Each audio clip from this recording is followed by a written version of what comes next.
Good evening, everybody. Good evening. Hopefully everybody's having a good Tuesday. Hopefully you guys are having a great day. Welcome on in, everybody. We'll give it a couple minutes, let the crowd kind of come in. Oh, Melinda, what is your state? Is there a state on there? I don't even know. Help me out here because I don't know which state that one is. I don't know my shapes. But let me know because I like that. That's cute. I think that's the shape of a state anyway. Hey, Jan. Hey, Catherine. Welcome in, Deb. I saw that. So just, there we go. Get that out of the way already. Already got trolls in the chat, you know? And we've been doing so good on that. We've been doing really good. If you haven't hit the like button, if you guys wouldn't mind taking a second to do that, that would be great. Appreciate it. Let me get my watch back on here. Maybe. If you guys would like to become a member of our channel, I'm going to go ahead and throw the link into the chat for you guys. I usually have that ready, but I didn't copy and paste that. There we go. Judy, you just spotted it. Yeah, I know. I was like, I'll just get rid of that one already. So I thought I pinned my message earlier, but I didn't. So I got these elastic bands for my watch, and every time I tighten it, it's good. But then once I go to put it over my hand and the ring, it gets loosened up, and then I feel like it's too loose. First world problems, you know. But I am going to move my camera a little bit over. I think we're good. Actually, we're good right where we're at. So I just want to make sure we can all see Nancy, even though she's not in tonight, in here with me. She's still here. She's still in the background. So I'm going to go ahead and put a picture of Abby and Libby up. I was knocking them out. I was trying. If people come through the chat and I'm not reading and it's a bunch, I can usually catch it. But if it's not a lot and if I'm reading, it's like fair game. I usually have to move the chat over so I can see you guys, which I didn't do that. So we'll do that as we're talking. Well, maybe we'll do it as we're talking. But hopefully you guys had a pretty good Tuesday. I had to go to the dentist today, which was not very much fun. I talked to you guys about it last night. Wasn't really, I was only there for 30 minutes. They didn't do anything, but they are going to extract that tooth. So now I have to go to an oral surgeon. So I guess people just want to really, if they want to subscribe that long, just a comment, they can if they want.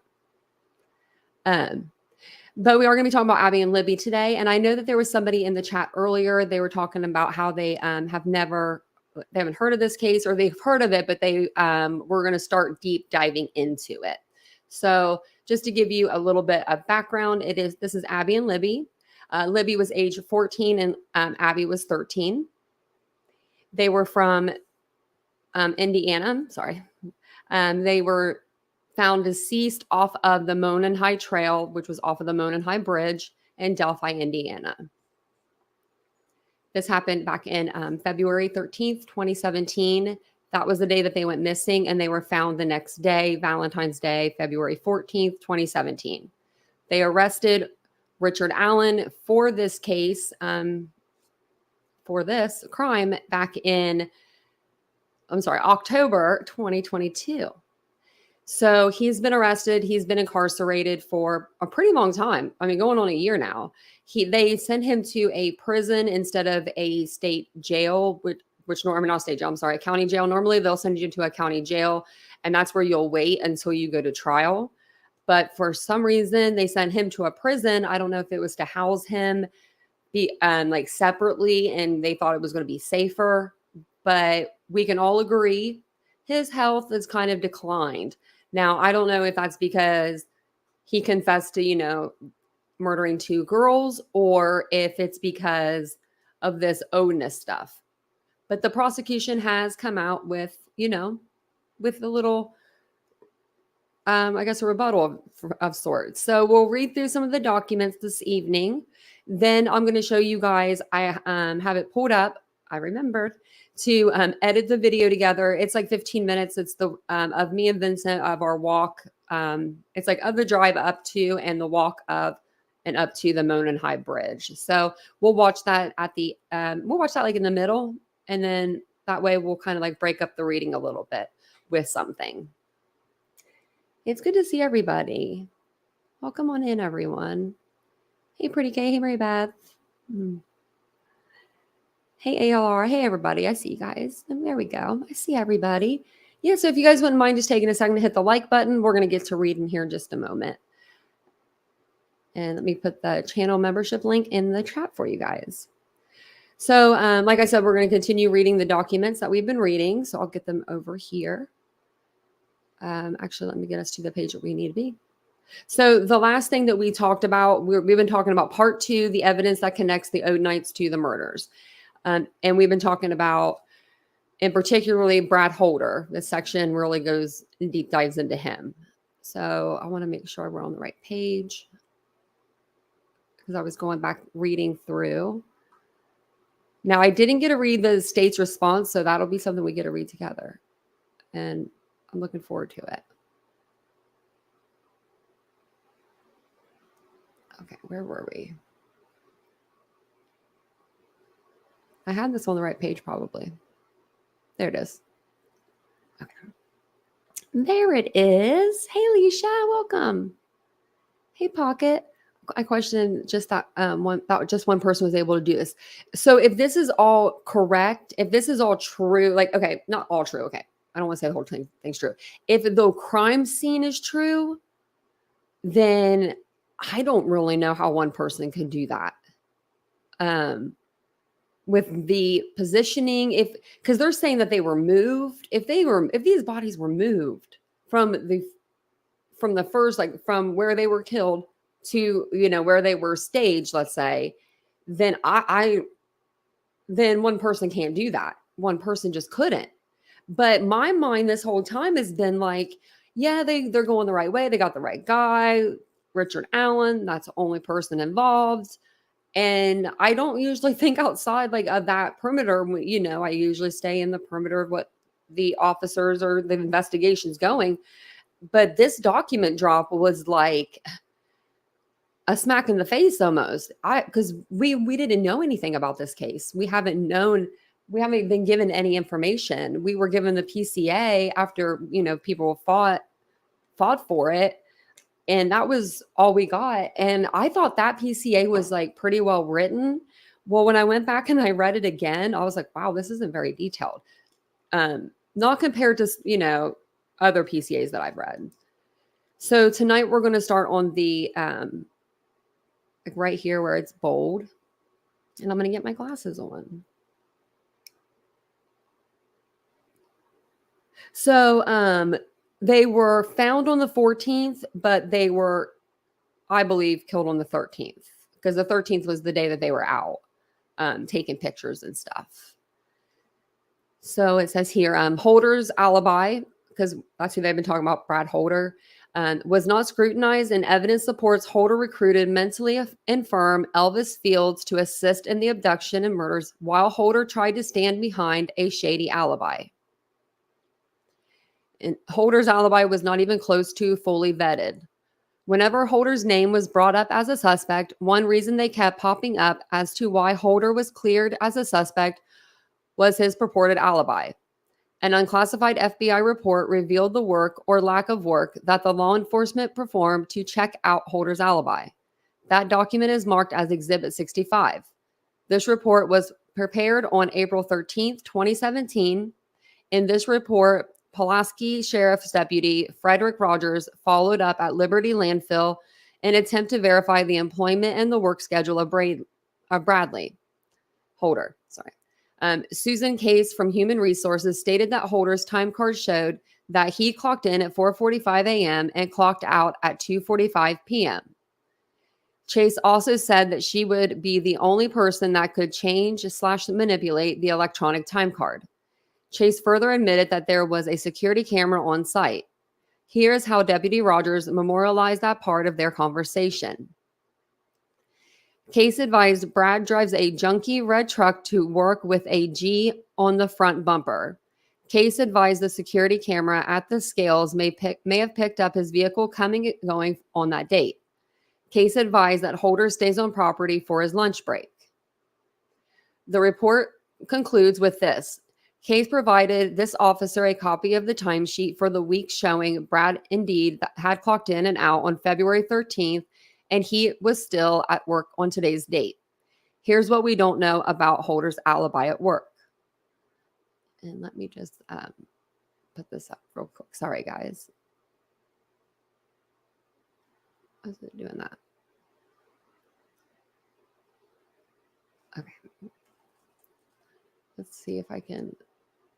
I don't know if I can. I can't read and talk at the same time, apparently. I just wanted to be able to see the chat. I forgot to put you guys up. Maybe I need a fifth screen. So it says, here's what we don't know about Brad Holder's alibi at work. 1, did someone clock in for Holder? Maybe I'll get this popped out. There is nothing that Chase said about the clocking in process that would prevent someone else from clocking in for Holder. Whether Holder was actually at work on February 13th, 2017 could have been better vetted by simply talking to Holder's workmates that would have been on the job site on February 13th, 2017 to determine if they remembered Brad Holder being present at work on February 13th. Number 2, did someone clock out for Holder? The same logic applies to this question. Perhaps Holder clocked in, but then left early and asked one of his work buddies to clock out for him. It is unknown whether Odinites work alongside Holder at the landfill, as it appears that Deputy Rogers did very little investigative work on this very important topic of Holder's alibi. Nor did anyone on Unified Command provide instructions for law enforcement to fully investigate every aspect of Holder's alibi.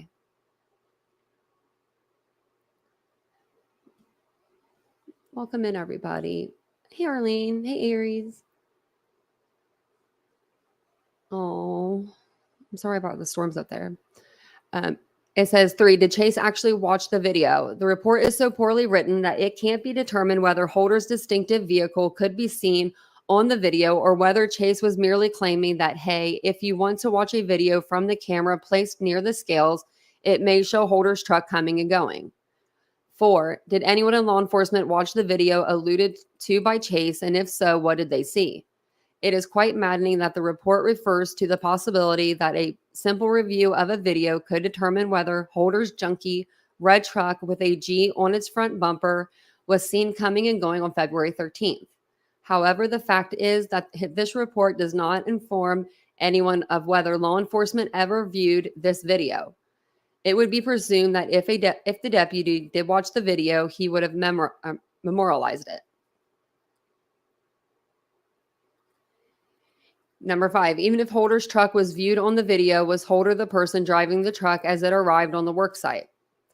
Perhaps the video would be able to show the image of a person driving the truck to see if it was Holder. Number 6, even if Holder's truck was viewed on the video, was Holder the person driving the truck as it left the work site?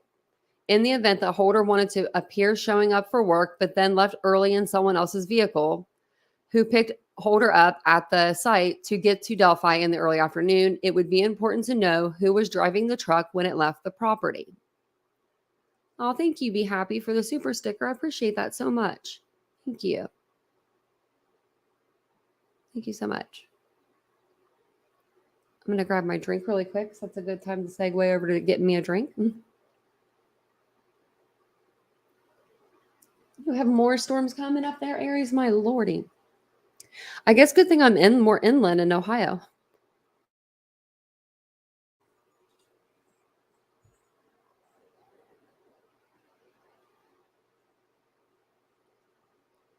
Doodlebug, there is more to the video. Yeah, so the down the hill video, there is more to that video.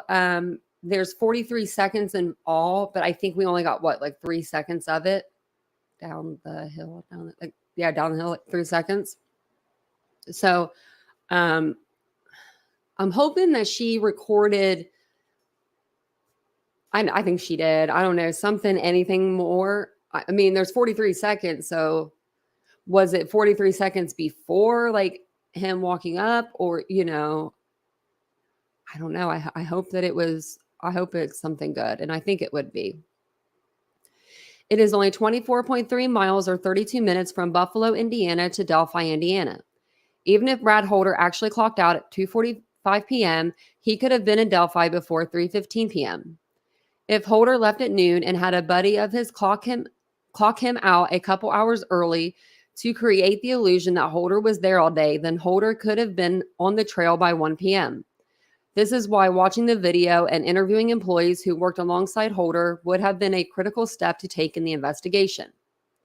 Asking simple questions to his workmates like, did Brad leave for any period of time? Did Brad leave early? Was Brad even here? There is no excuse at all for failing to interview employees and for failing to watch the video. These failures leave open the real possibility that Brad Holder's alibi cannot be trusted without further vetting. Welcome in, Alicia. Me too. Well, I'm between, I'm like between, I don't even know, Columbus and Dayton, I guess it would be. But I feel like I wasn't actually near Cincinnati today. Never mind. I asked Vincent if I was. He's like, no, you were north of Dayton. And I was like, oh, because I had to drive myself to the dentist and I'm not good at direction at all. At all. You'll be able to see actually on the video when I go to the Monon High Bridge how good I am with direction.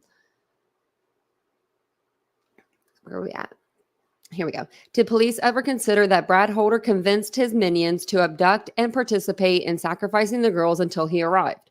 Evidence supports this theory, including a sketch of a man observed milling around the high bridge near the spot of the famous video. That sketch resembles Elvis Fields. Even Trooper Purdy can't deny the fact. Charles Manson did not serve a prison sentence for actually being the person that stabbed Sharon Tate 16 times. Manson's minions committed the heinous acts. Which, speaking of which, I think one of his minions is getting ready to get out of prison. Or she may have. Was it ever considered that Holder had devised the plan to kill those girls and used others to do his bidding? According to Unified Command Jerry Holman, it was considered, but there's no evidence. We have no evidence indicating that he was commanding people to go kill people. Then Holman commented on this very serious topic. I mean, ask Richard Allen if Brad Holder told him to go kill the girls. I mean, you guys communicate with the guy that killed the girls. Holman's comment offers insight into Holman's mind-blowing lack of curiosity and his limited investigative skill set. Holman's refusal to consider whether evidence supported the possibility that Holder was directing minions is par for the course of what the defense has learned from the review of the evidence. Since Holder is still not interested in facts that supports the possibility or even likelihood that Holder was directing others to participate in the crime, here are a few pieces of evidence that support the premise that Holman and Liggett and all of the Unified Command either recklessly or intentionally ignored. Number one. Oh, really? Let me know, Jan. I love the fireworks. That helps. I saw the fireworks there. I didn't even know you could do fireworks like that. I like that. I don't know if I could do those. Are they on the I'm like, where are they at? Like, look at me. I'm so ADD. I'm like, where are they at when I'm reading? I like the fireworks though. That helps. You did? You did, Alicia. Me and my boyfriend, we actually went this last Thursday, and I'm going to show a video. I'm going to do read a little, and then we're going to do a break, and then we'll do the video. But it was very eerie, to say the least. I didn't realize that the old bridge was still there. I thought it was all new. So my mindset going into it, I didn't expect to see the old bridge. So when we walked up on it and we saw the old bridge, it really kind of took my breath away. It's heavy there, yeah. But though, I don't know if you noticed when you were there, because I don't know when you went, but there was all these different wildflowers and these little berries, and the berries are growing up through the bridge trestle, and it's beautiful in a way. It's almost like they're there and living, I don't know, through the flowers. I don't know. I always think of things like that. Because these were wildflowers. I've never seen these kind of flowers before. I wish I didn't take a picture of the yellow ones. I don't think. Maybe I did. But I took a picture of the berries. I'll have to show it to you guys. You did too, Deb? You went? Oh, you went in March? So we just went this month, but we were there about the same time, about 1:32. Yeah, you can climb over the railing, and I'm just not that bold. I'm not ready to, fall off the bridge or anything. But I did see that people were camping down there. So I didn't see the actual people, but I saw like the tent and stuff. So I'm assuming they were camping. So these are what was intentionally ignored, they're saying. So number 1, Brad Holder was from Logansport, Indiana, close to Delphi. 2, Patrick Westfall was from Delphi, Indiana. 3, John Messer was from Rushville, roughly 125 miles from Delphi. 4, Elvis Fields was from Rushville, roughly 125 miles from Delphi. 5, Rushville's Johnny Messer was a Vinlander, Odinite, and good friends with fellow Vinlander/Odinite Brad Holder from Logansport. Number 6, Rushville/Johnny Messer was a Vinlander/Odinite and good friends with fellow Vinlander/Odinite Patrick Westfall from Logansport. If this is confusing you guys, it's confusing me too. Oh, thank you. Be happy for gifting a membership. Welcome, Alicia. Number 7, Rushville's Johnny Messer recruited for his Vanlinger gang all the time. Number 8, investigators learned that in the summer of 2016, Johnny Messer was recruiting men that lived in his Rushville apartment complex to attend Vinlander meetings. Number 9, also that same summer of 2016, Elvis Fields was already mimicking and recreating Brad Holder's Facebook post. This fact would provide evidence that Johnny Messer had already recruited Elvis Fields and introduced him to Brad Holder, and that Elvis was now following the group's leader, Brad Holder, on Facebook, and that Elvis was also emulating Holder. And we heard that last night, and we listened to that actually last night. So about that. Number 10, the recruiter Johnny Messer was a friend/acquaintance of Elvis Fields, also from Rushville. Number 11, the recruiter Johnny Messer therefore knew both Brad Holder and Elvis Fields. Number 2, the recruiter Johnny Messer knew both Patrick Westfall and Elvis Fields. That's them trying to, connect all the men together. Some more. Number 13, the recruiter Johnny Messer admitted in his October 23rd, 2018 videotaped interview that Rod Abrams, Ned Smith, and Elvis were all interested in joining the same club that he and Holder were involved in, but he claimed that he did not think Vinlanders would be interested in them. Messer's comment appears as a self-serving attempt to distance himself from being the person that connected Holder and with Elvis in light of the fact that Dougie, a man who was mentally infirm, had been affiliated with the club. Number 14, Brad Holder and Patrick Westfall were known for taking advantage of mentally infirm men who wanted to join Holder's and Westfall's gang. Number 15, when mentally infirm men wanted to join Brad Holder and Patrick Westfall's gang, they would take advantage of these men, including have these mentally infirm men perform tasks. Elvis Fields was a mentally infirm man. Trooper Kevin Murphy described Elvis as having the mental capacity of maybe a 7 or 8-year-old. Number 17, evidence provided by law enforcement shows that Elvis Fields, 125 plus miles away and with no connection to Delphi or Logansport, was following Brad Holder on Facebook. Number 18, the evidence provided by law enforcement shows that Elvis Fields was not only following Brad Holder, but that Elvis was also emulating Brad Holder by taking the time to recreate Brad Holder's Facebook post in the year leading up to Abby and Libby's murders. Number 19, Elvis's Facebook mimicking of Holder's post may show that Elvis Fields was enamored of Brad Holder and also wanted to be a part of Holder's gang, the Vinlanders. I guess that's their name. They got a name. Holder was known to prey on lower functioning members of society and to take advantage of them, and Elvis was a lower functioning member of society. Number 21, that's not very nice to say, was Holder grooming Elvis, hoping that down the road Elvis would do Holder's bidding. Number 22. Did Elvis actually do Holder's bidding? Evidence shows that Elvis did, in fact, do Brad Holder's bidding. Number 23, an eyewitness observed a man within a few hundred yards of the Monon High Bridge where the girls were abducted. That man looked like Elvis Fields. Number 24, the name of the eyewitness is Teresa Liebert. 25, Teresa Liebert lived on the same side of the Monon High Bridge, only 560 yards from the very place where the famous Down the Hill video was taken. 26, a paved road, County Road 625 West, ends almost in front of Teresa Liebert's home. 27, however, that road turns into a private gravel road that continues towards the Monon High Bridge and serves the home of Brad Weber. 28, around 8:30 a.m.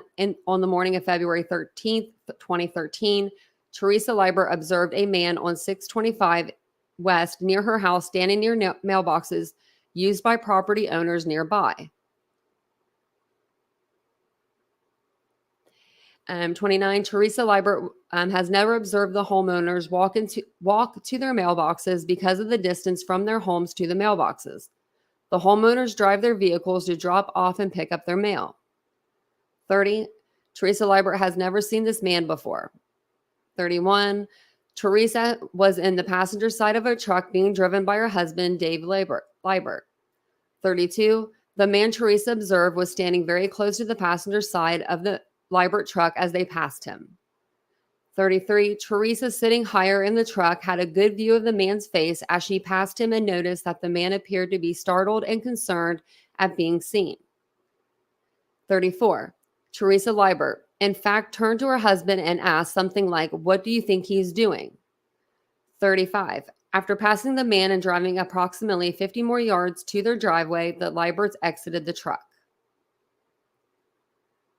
Okay, I'm going to grab my drink really quick.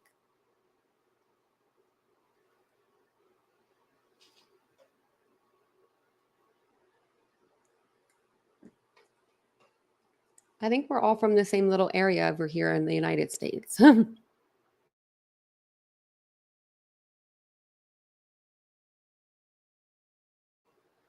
That's so funny, Wizard Walt. Every time I hear Elvis, I think of Isabel. It makes me sad. I hope she's doing okay. 36, after exiting the truck, Teresa looked in the direction of where the man had been and noticed he was gone. Apparently, he peaced out. 37, Teresa did not see him on the road at all. 38, Teresa believes the man had to immediately and intentionally hide after they passed him on the road, which would explain his sudden disappearance. The only reason anyone would be walking down the dead-end road would be if they were lost or if they were going to see the Liebert family or the Weber family. 40. Teresa also remembers that the man she observed was wearing a canvas jacket that was nondescript in color, but doesn't remember a hat. 41. Later, Teresa was asked to provide a description of the man's face that she observed that morning. She did provide the description. 42. The sketch of the man that Teresa Liebert observed that morning closely resembles Elvis Fields. 43. Even State Trooper Purdy had to admit that the Teresa Liebert sketch and the photo of Elvis Fields resembled one another.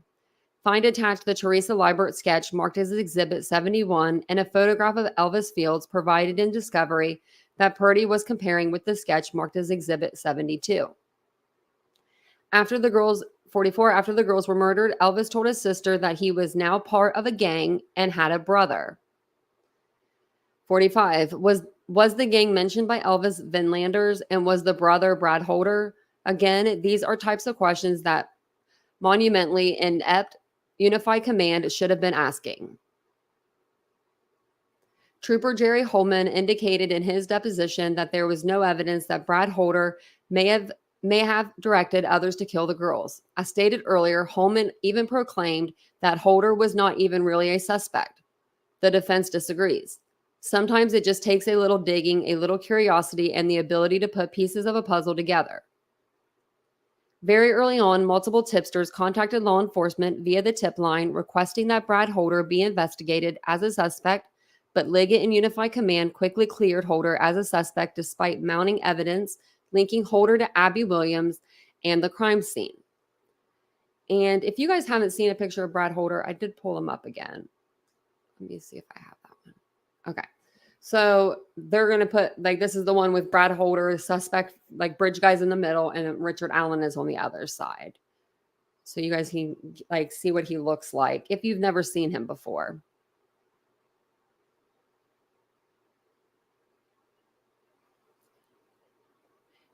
How far of a walk is it from the bridge to where the girls were found? I don't know how far where they were found, but I know that the bridge is about I think a half a mile, quarter mile long, quarter mile long. And then they have about or about a quarter of that done. So there's a picture of him. That way you guys know who we're talking about. Where are we at now? Within days of the girls' ritualistic sacrifice, law enforcement started receiving tips from citizens who thought Brad Holder was possibly involved in the murder of the girls. For example, a report identified as DIN-C00048 was submitted at 7:21 p.m. on February 16, 2017. The narrative of this report stated the following. Father of Logan Holder, ex-boyfriend of Libby's social media shows him a member of Van Lander's post of half-dead women and fascination with Gothic figures and symbols out of tree branches. This tip intake was shown as being evaluated by Delphi investigators only 10 minutes later at 7:31. The evaluator of that intake concluded that this tip required a lead. 2 days later, Tony Liggett himself at the time approved the lead, therefore requiring further action be taken on the lead. However, only 13 days later, Liggett would change his mind as to the importance of Brad Holder as a suspect. On March 1st, 2017, at 4:27 p.m., a report identified as DIN-C002503 was reviewed by Liggett. DIN-C002503 was a local police report that was almost a word-for-word regurgitation of an FBI report discussed below. At the end of the report, Liggett concluded that no leads required. This means that after reviewing the contents of the document, Liggett was not interested in following up on Brad Holder as a lead. On February 17th, 2017, the FBI interviewed Holder at the Delphi Police Department. The turnaround on interviewing Brad Holder was very quick, as only 3 days had passed since the girls were found murdered. Attached is Defense Exhibit 73, which is the FBI report that memorialized that interview. According to the report, the below is an interview summary. It is not intended to be a verbatim account and does not memorialize all statements made during that interview. Communications by all parties in the interview room were electronically recorded. The recording captures the actual words spoken. As stated earlier, after over 9 months, Rick's defense team still does not possess this electronically recorded interview of Brad Holder. Otherwise, it would attach a copy of that recording for the court to review. Presumably, this electronically recorded interview still sits in the Delphi police station or possibly at the prosecutor's office, as the defense learned on September 11th that more discovery is ready to be picked up. Also in this document, Holder told Special Agent Robert Full and Hammond Police Sergeant Christopher Goatee the following. Now we got more people coming in, more names. And thank you guys all for being here. I appreciate it so much. If you guys wouldn't mind just taking a second to hit the like button, it really helps the channel. Helps my reading too. This is what Robert told Robert Full and Hammond Police Sergeant Christopher Goatee. Okay.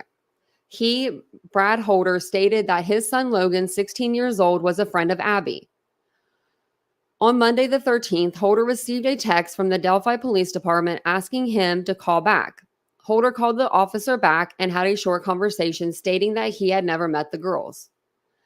The state police asked if they could examine Logan Holder's phone, and while they were collecting the phone, they informed Logan and Brad that the girls were deceased.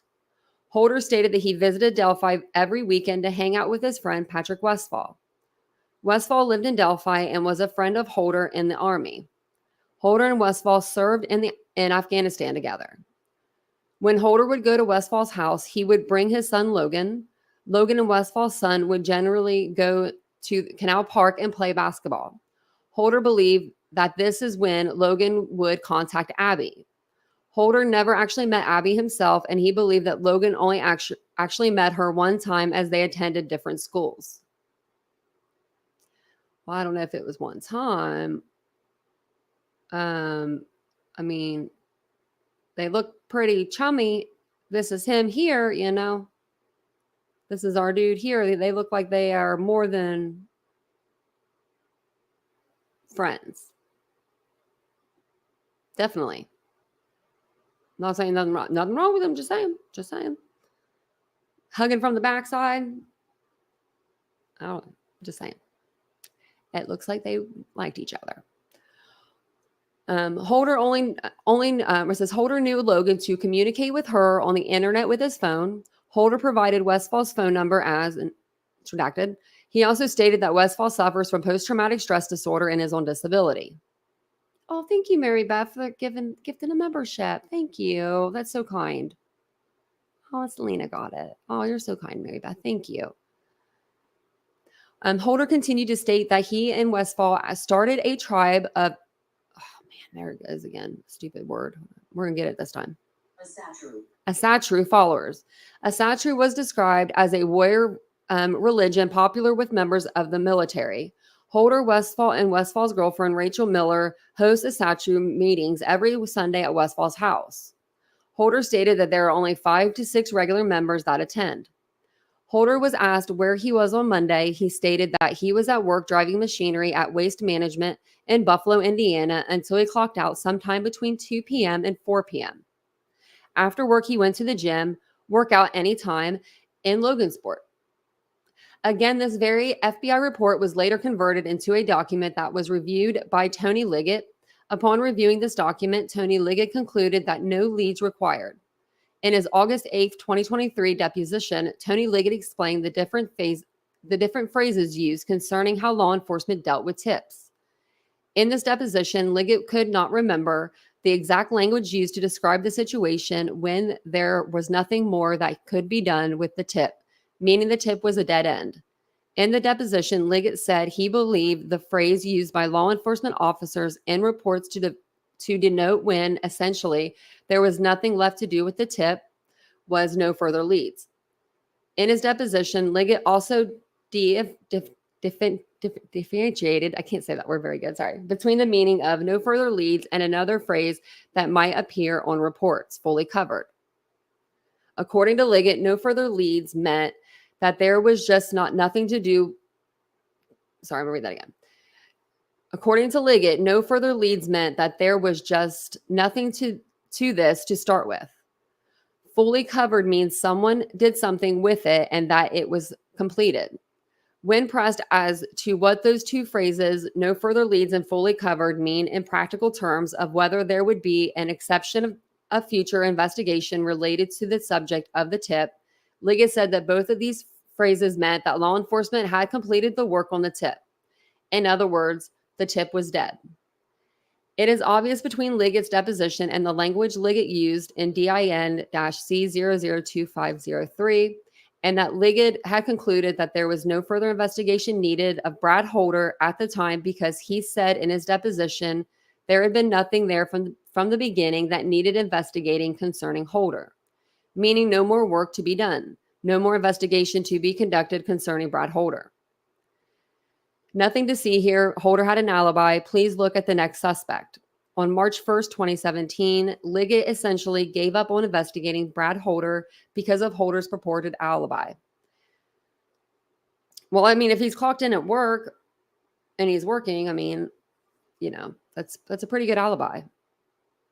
But there's, you know, the defense is saying, well, maybe someone else clocked him in. Maybe he clocked in late. Maybe he clocked in like, you know, and there's even a lady that says that at the place, like the manager, I'm assuming, I'm the only person that can doctor the time, the cards, they're electronic. So it's not like you just go in and you sign your name in and you know, sign out. I did have a job that was like that in my 20s. They still did that, still the signing in and signing out. and I always forgot to sign in and out. So on March 1st, let's see. Okay, at the time the decision was made, it was known that Brad Holder was a proud Odinite who loved to post about the pagan religion and of which he was a part. It was also known that he used sticks and tree branches to form patterns similar to those left behind at the crime scene. Exhibits 75 through 84 are just a few of the images on Holder's Facebook pages, mostly before Abby and Libby's murder. Law enforcement also knew at the time Brad Holder was spending his weekends in Delphi with his friend Patrick Westfall. It was also known that Brad Holder's son Logan had some sort of dating relationship with Abby. This all seems like the type of information that would absolutely require an intense and continued investigation into Brad Holder and not a no further leads tag from Liggett. It would be crazy to think that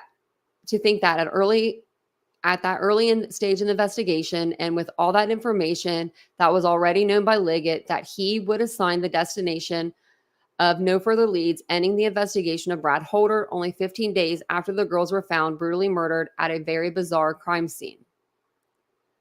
Perhaps Liggett typing in no leads required was simply a typographical error or a clerical error or an unfortunate oversight. Perhaps it was a one-off circumstance. However, other reports demonstrate that Liggett did not commit a typographical error when he typed no leads required into the March 1st, 2017 report. It was intentional or reckless. Man, it's a lot, huh? Welcome in, guys. Welcome in, everybody. For example, another tip that had been supplied to law enforcement on March 9th, 2017 at 10:17 p.m. under DIN-C003034, an unredacted copy of this report has been attached and marked as Exhibit 85 and has been filed confidentially. In this report, the tipster told law enforcement that she had checked Brad Holder out and found him to be a dark and scary person through some of his postings on Facebook. You want to check him out. Again, this is another example of a citizen who knows nothing about the secretive crime scene, unlike law enforcement, who knew that sticks and tree branches were placed on the girls. Yet, even without knowledge of the crime scene, the tipster, like many others, recognized that Brad Holder's Facebook page was dark and disturbing and required further inspection and investigation, especially knowing that Brad's son was dating Abby Williams. As this tipster proclaimed to law enforcement about Brad Holder, you want to check him out. Except the problem was that Tony Liggett did not want to check Brad Holder out. Quite the opposite. After reviewing that particular tip sheet, as you can see at the end of the report, Liggett wrote, no leads required, has been covered. Essentially, Liggett was saying, nothing to see here, please move on to a different suspect. In fact, as it relates to this tip, Liggett was doubling down on his concluding remarks by stating both that there was no leads required and that Brad Holder has been covered. There could be no doubt whatsoever that as of March 13th, 2017, that Liggett did not want Holder checked out any further as a suspect. Did Liggett's refusal to investigate influence other law enforcement officers to clear Brad Holder as a suspect? Yes. On March 14th, 2017, a tip came in identified as CJIS-C003175. An unredacted version is attached and marked as Exhibit 86 and filed confidentially. The tipster in that case let law enforcement know that he, the tipster, had reviewed Brad Holder's Facebook page and post and felt that Brad Holder put off a bad vibe.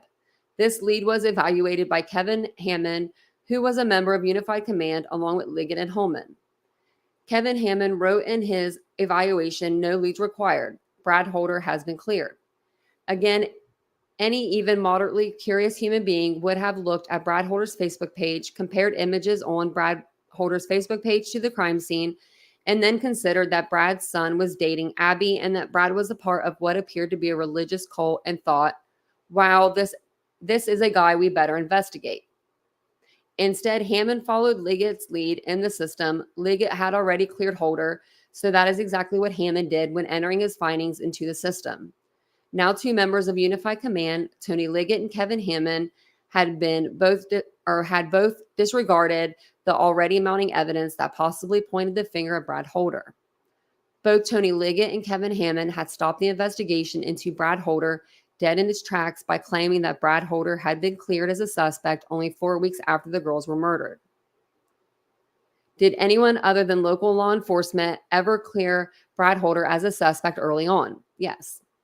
On March 19th, 2017 at 11:23 a.m., another tip came in that believed Brad Holder sounded like the man on the famous audio released by law enforcement. An unredacted copy of this tip sheet is attached and marked as Exhibit 87 and filed confidentially. This time, as the FBI agent Michael Peasley following the lead of Liggett, which indicated at the bottom of the report that Holder had been cleared, on April 14th, 2017, another tip came in claiming that Brad Holder had changed his appearance following the girl's murder. This tipster further indicated that Holder even attended the girl's funeral, and that although he typically did not wear glasses, he was wearing glasses at the funeral. The unredacted report, identified as, I'll just give you the numbers, is marked as Exhibit 88 and filed confidentially.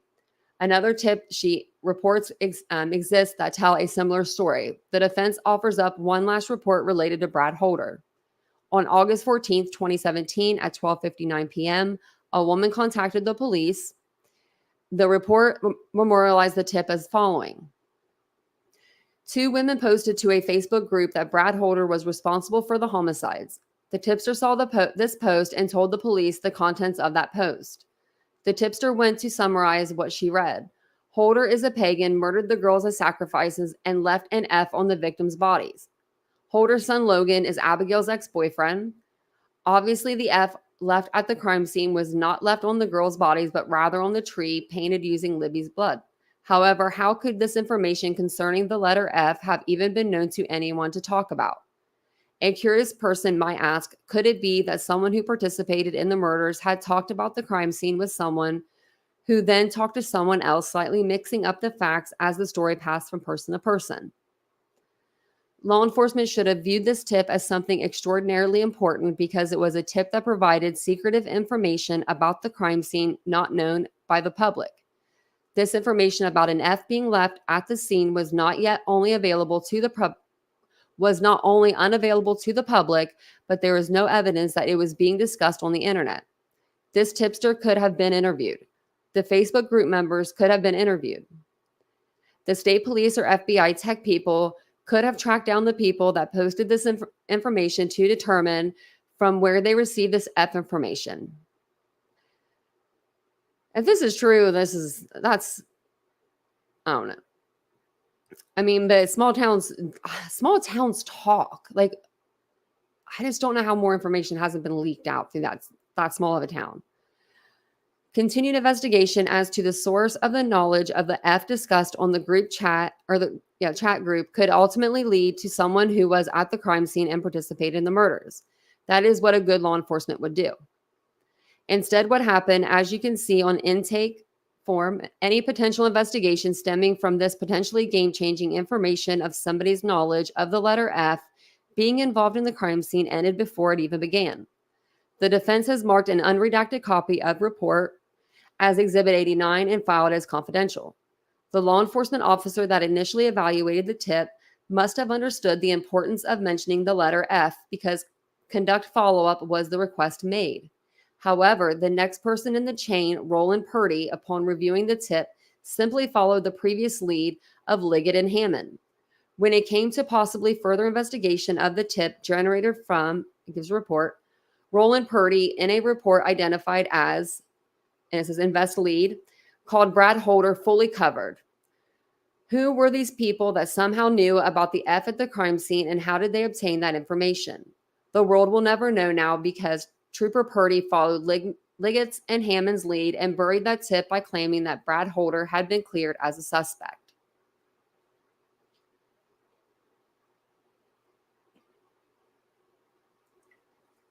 I needed a little break.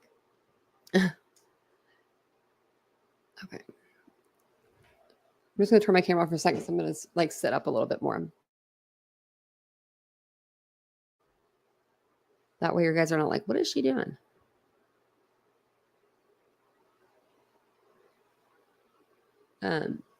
Also the F is, yeah, it's for a part of the pagan, like that pagan religion that they're following, the Odinism group. I'll find it for you. I think that I saw it on Twitter earlier.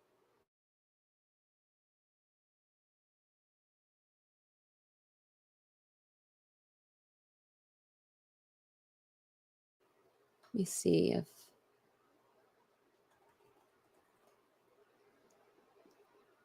I can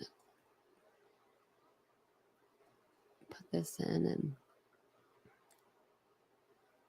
because I thought I saw it like right up at the top. Somebody was talking about it, because we are all learning about this religion together. Unless someone in the chat knows about it already. Okay, I think this is right. And let me know if this isn't right, but I think this is what it is.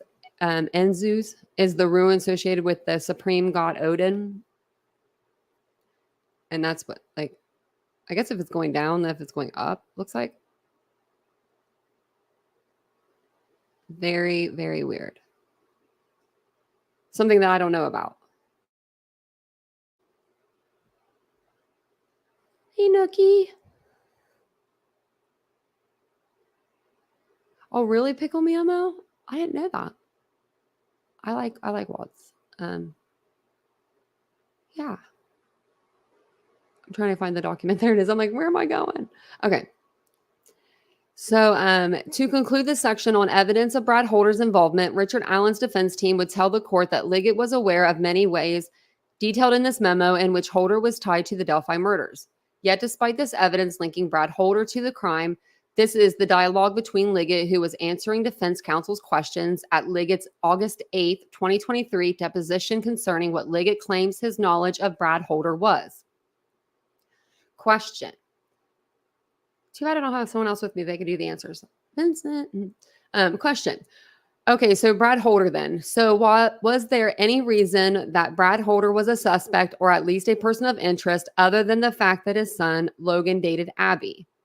And he answered, I'm sure there was, but I don't recall without reviewing his information. Question. Nothing stands out to you as you sit there about why Brad Holder might have been a suspect? Answer, no. Question. Other than the connection with his son, Abby, is that right? And he said, correct. Liggett was on the Unified Command. Liggett was heavily involved in the investigation of the murders.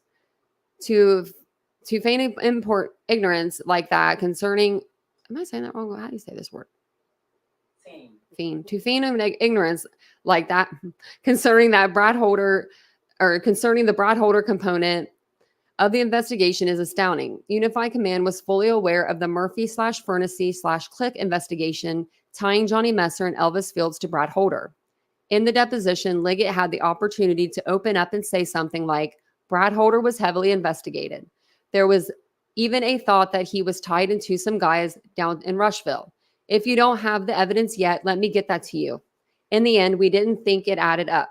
Instead, Liggett took the bait and obviously tried to steer the defense away from Brad Holder evidence, linking Holder to both the crime scene and to the Rushville crew. With Liggett's answer here, it is not surprising at all, 0, that Rick's defense team did not receive important discovery concerning the Rushville investigation, particularly Click's April 28, 2023 certified letter to McClellan, until September 8, 2023. Again, McClellan only provided this discovery after Liggett and the prosecution realized that the defense was fully aware of the Rushville connections, and it was only a matter of time before we would learn of the non-discovered exculpatory evidence. Liggett either intentionally or recklessly concealed the Odinite/Brad Holder information from Judge Denier on his October 13, 2022 affidavit for a search warrant. Then Liggett and McClellan attempted to conceal exculpatory information from the defense. Had Judge Denier known of this concealed evidence, then Denier would not or should not have signed the warrant. And had the defense not dug in hard and found the needles in the haystack that led to its knowledge of Holder and Odinism, then the defense may never have thought to ask for the missing discovery. Emma Cleland would never have to turn over the click letter to the defense. Without the click letter, the defense would not have learned of other exculpatory evidence. The facts show that Liggett acted intentionally and recklessly. Okay, so this is Elvis Fields' connection to the crime scene. The defense has previously discussed and presented the side-by-side photos that demonstrate that Elvis was mimicking Brad Holder by taking the time to recreate Holder's Facebook post. Elvis would then post the recreated Facebook post. What else did Furnessy, Click, and Murphy unearth in their investigation that would connect Elvis to the crime scene? The Odin report provides much of that connective tissue. I'm now part of a gang and I have a brother. On page 1 of the Odin report, Mary Jacobs told law enforcement that on February 14th, 2017, Elvis was rambling, hyper, and borderline incoherent. He was talking about having a brother, even though Elvis had no male siblings, and was now part of a gang. Elvis told Mary that he had been on a bridge with 2 girls that were killed. Elvis told her that someone named Abigail was a pain in the ass and a troublemaker. That part sounds kind of true because I can see Abby being like a little, I could see her like, I could see them both being like that. I could see them standing up for themselves. So she was an ass and a troublemaker. I think that's what a lot of people probably call me. She said Elvis tried to give her, Mary Jacobs, a blue jacket. She told him that she had her own jacket. After Elvis had made these statements to his sister, Mary Jacobs, she later became aware of the Delphi murders and put 2 and 2 together. Sometime 2 to 3 weeks after Elvis made the statements, Mary Jacobs and her husband Troy drove to Delphi. While in Delphi, March Jacobs talked to law enforcement about the things Elvis had told her on February 14th, 2017, but due to the mass amount of tips that were generated, her information may have been overlooked.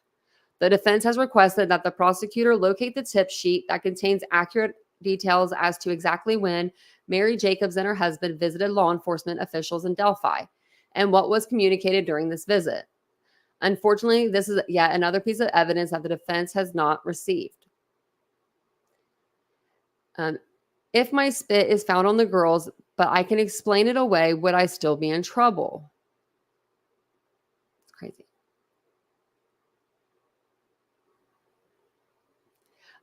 In December 2018, Mary Jacobs enlisted the help of an old acquaintance of hers named Misty Moore. Since law enforcement had not followed up with Mary Jacobs from earlier in the year when she drove to Delphi and described what Elvis had told her, Mary was still concerned that Elvis was involved in the murders, but nothing was being done about it. Misty Moore worked for Homeland Security out of Greenfield, and Mary was hoping Misty could assist in locating someone from law enforcement to become interested in Elvis Fields. Mary talked to Misty Moore, who then passed this information onto the proper law enforcement channels. In January 2018, Mary was interviewed. On February 1st, 2018, state police gave Mary Jacobs a polygraph to determine whether Mary was being truthful about what Elvis had told her for her almost a year earlier. Mary passed the polygraph. More on that later. Yeah, I want to see that polygraph. Based upon what Mary Jacobs had told law enforcement in January 2018, and based upon Mary Jacobs passing a polygraph in February 2018, law enforcement interviewed Elvis on February 27th, 2018. This interview was videotaped, but the defense team just received this video on September 8th, 2023. Wonder why so long later. Jerry Holman from Unified Command conducted this interview of Elvis. Kevin Murphy was also present. During this interview, Elvis agreed to take a mouth swab that would be used for DNA. Jerry Holman and Kevin Murphy, both with the state police, explained the purpose of the mouth swab with Elvis. So Elvis was aware that the DNA from the mouth swab would be compared to any DNA from the crime scene. At the conclusion of the interview, Trooper Murphy dropped Elvis off at his trailer. As described on page 1 of the Odin report, after Elvis exited the police vehicle and walked towards his trailer, Elvis turned around before entering his house and walked back to Trooper Kevin Murphy's vehicle. When Elvis came near the squad car, Elvis posed the question to Murphy. What would happen if Elvis, his spit is found on one of the girls, but he can explain? Would he still be in trouble? Elvis then walked back to his trailer. Upon hearing that troubling but incriminating comment, Trooper Murphy immediately called Unified Command and communicated with Detective Jay Harper. I know, like, if you find my spit on the girls, like, that means you done spit on the girls. That's not like talking and spitting, like, you know what I mean? Like, if you find my, and I wonder, did he say girl? Yeah, he said it's found on one of the girls. So it does say on one of the girls. So I'm wondering if that one girl was Abby, like, because it does say up there one girl. So, because it says what would happen if his spit is found on one of the girls. On August 22nd, 2018, Elvis's other sister, Joyce Moffett, was interviewed by law enforcement officers Kevin Murphy and Greg Furnessy. On 2 previous occasions, Joyce had denied that Elvis had made incriminating statements to her. However, in this 3rd interview, Joyce reluctantly recounted to Furnessy and Murphy statements that Elvis had made to her in the fall of 2017. According to Joyce Moffett, sometime in the fall of 2017, Elvis Fields moved in with her following the death of her boyfriend. Joyce recounted the following statements Elvis made to her in the kitchen in October 2017 at a time they were living together under the same roof. He said, "I am in a lot of trouble. I am going away for a long time. I was on that trail and that bridge with those girls when they were murdered. There were two other people that were with me when it happened. I spit on one of the girls after they were killed." Sorry, hold on one second, guys. Did you know that the officer who did the polygraph later died? I thought, was that an unresolved one, arson? Oh my gosh, St. Jenny, I did not know that. No, I didn't. I didn't know that. I do know that one of them, sorry, I was trying to read this. I know that one of them, they were going to put a statue outside for him. I think they did. There is the videos out there, Judy? I haven't seen the video posted. Did they just post it? Are we missing something? Did we miss something?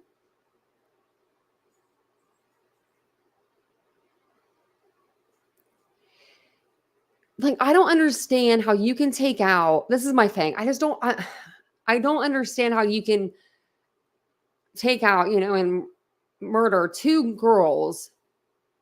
If they have a gun, if it's one person that had a gun, right?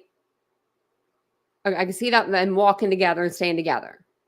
But as soon as that person takes out like a knife, you can't really be doing both. And as soon as that one of them is stabbed, I mean, I don't know. I would, if it wasn't me, I would be running the opposite way or screaming for my friend to run the opposite way. If it was me, you would think that one would run away because you can't, it's not like they're sleeping or they're, you know what I mean? Like, to me, that, I mean, unless he made one of them tie the other one up, that would be the only thing. The one would have to be tied up or something. And that is a trail that's pretty busy. Like, I walked it. We saw people on it. Like, there was people there. I don't know. I wish they would have not been there that day,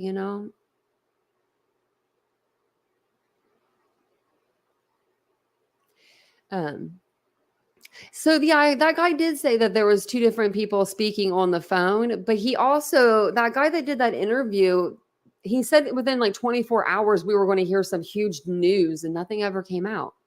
Remember that guy? Flight, fright, freezer, feign. Yeah, and I think like with them though, I don't even know how we would call it because it would be fighting, I guess. She took the video. She took the video. That wouldn't be freezing as much because, freezing, you don't do anything. She was like fighting. She literally like took a video and was like, that's so smart. I couldn't do that. I wouldn't even be able to do that just walking on the bridge, taking a video. I would fall off the bridge. So brave. And you'll see how high up it is too. I did take a picture of that. Not only not only did Elvis make the incriminating statements, but going away for a long time and being on the trail where the girls were murdered, but Elvis also confirmed to Joyce that he had indeed spit on one of the girls. Although Elvis reassured Murphy that he would be able to explain the spit, it is unknown at this point if Elvis has provided that explanation. Elvis lied to police, claiming he did not know Johnny Messer, even though Johnny Messer said he not only knew Elvis, but that Elvis was interested in joining Messer and Brad and Holder's Vinlander crew. In his June 2018 interview, Elvis unequivocally denied knowing the recruiter Johnny Messer.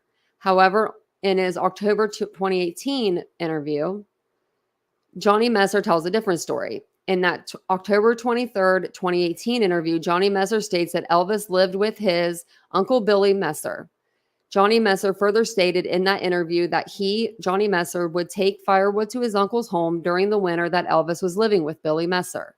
Most importantly, Johnny mentions that Elvis's boss, and Ned Smith, and Elvis's roommate Rod Abrams were all interested in joining Johnny Messer's Vinlanders Club. Remember, Brad Holder was also affiliated with that club. However, Johnny Messer claims that the Vinlanders would not be interested in the likes of Elvis, Rod Abrams, and Ned Smith. The importance of Elvis lying to police about knowing Johnny Messer cannot be understated. Sorry, I couldn't even read that. The importance of Elvis lying to police about knowing Johnny Messer cannot be understated. Elvis had to know that if Elvis was connected to Johnny Messer, then Elvis would eventually be connected to Brad Holder. It should again be noted that it is interesting that Ned Smith pursued an attorney for Elvis, and that Ned Smith wanted to sit on Elvis's October 2018 interview with police. In doing so, Ned was able to learn what type of questions were being asked of Elvis and provide Ned the ability to end the interview if Elvis started saying anything incriminating to Elvis, Ned, or Rob Abrams. This person who wanted to sit in next to Elvis at the interview had previously paid for an attorney for Elvis is the same Ned Smith that, according to Johnny Messer, wanted to join Brad Holder's Vinlander crew. We're almost done with section 2. We're getting closer. Elvis purported alibi. Rod Abrams lied about where he and Elvis were on February 13th, 2017, and Rod Abrams' false alibi conflicted with the alibi that Elvis provided to police. At his June 20th, 2018 interview, Elvis Fields told Furnessy and Murphy that Elvis, remembered being at home in Rushville 492 days earlier on February 13th, 2017. It is quite a remarkable feat for someone with Elvis's mental capacity to remember a specific day 492 days earlier. Some people, like actress Marlou Henner, are blessed with something called autobiography memory, which allows a person to remember specific days in their lives, even years and years later. As previously noted by Murphy in his opinion, Elvis Fields had the mentality of a 7 or 8-year-old. Still, rather than admit that Elvis, had no idea where he was on February 13th, 2017, Elvis claimed he specifically remembers not leaving Rushville on February 13th, 2017. This is going to be the Rod Abrams problem. On August 29th, 2018, Furnessy and Murphy interviewed Rod Abrams. When asked where he and Elvis were on February 13th, 2017, Rod Abrams said that Elvis, and Ned Smith were in Muncie on that day visiting a sick friend at the hospital.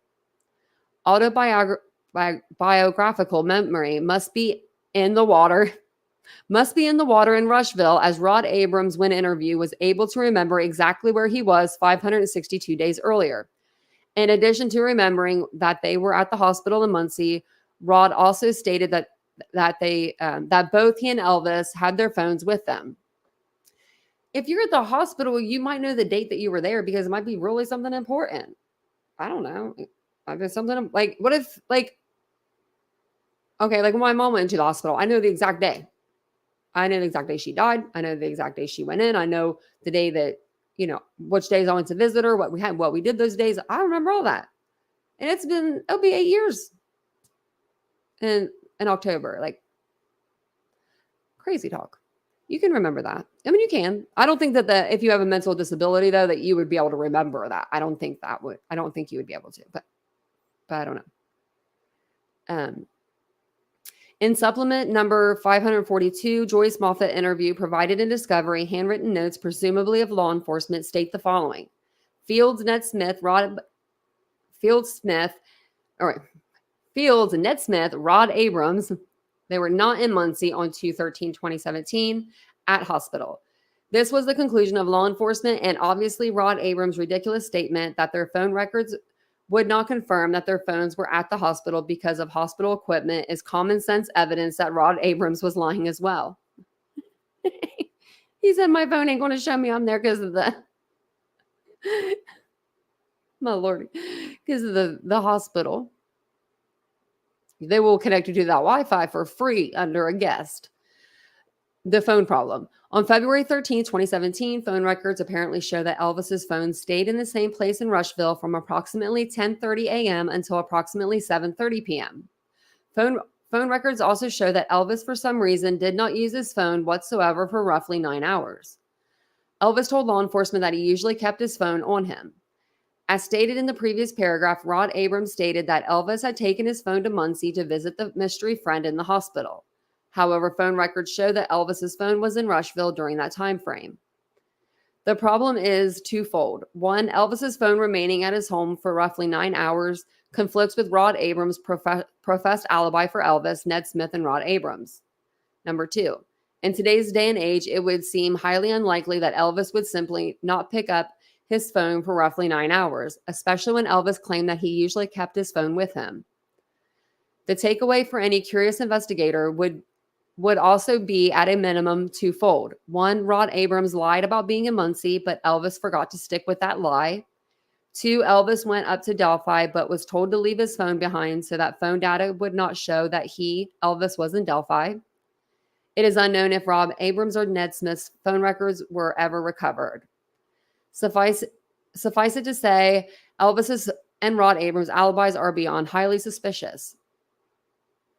Elvis described forming horns out of sticks and placing them on Abby's head, and a crime scene photo confirms Elvis's statement.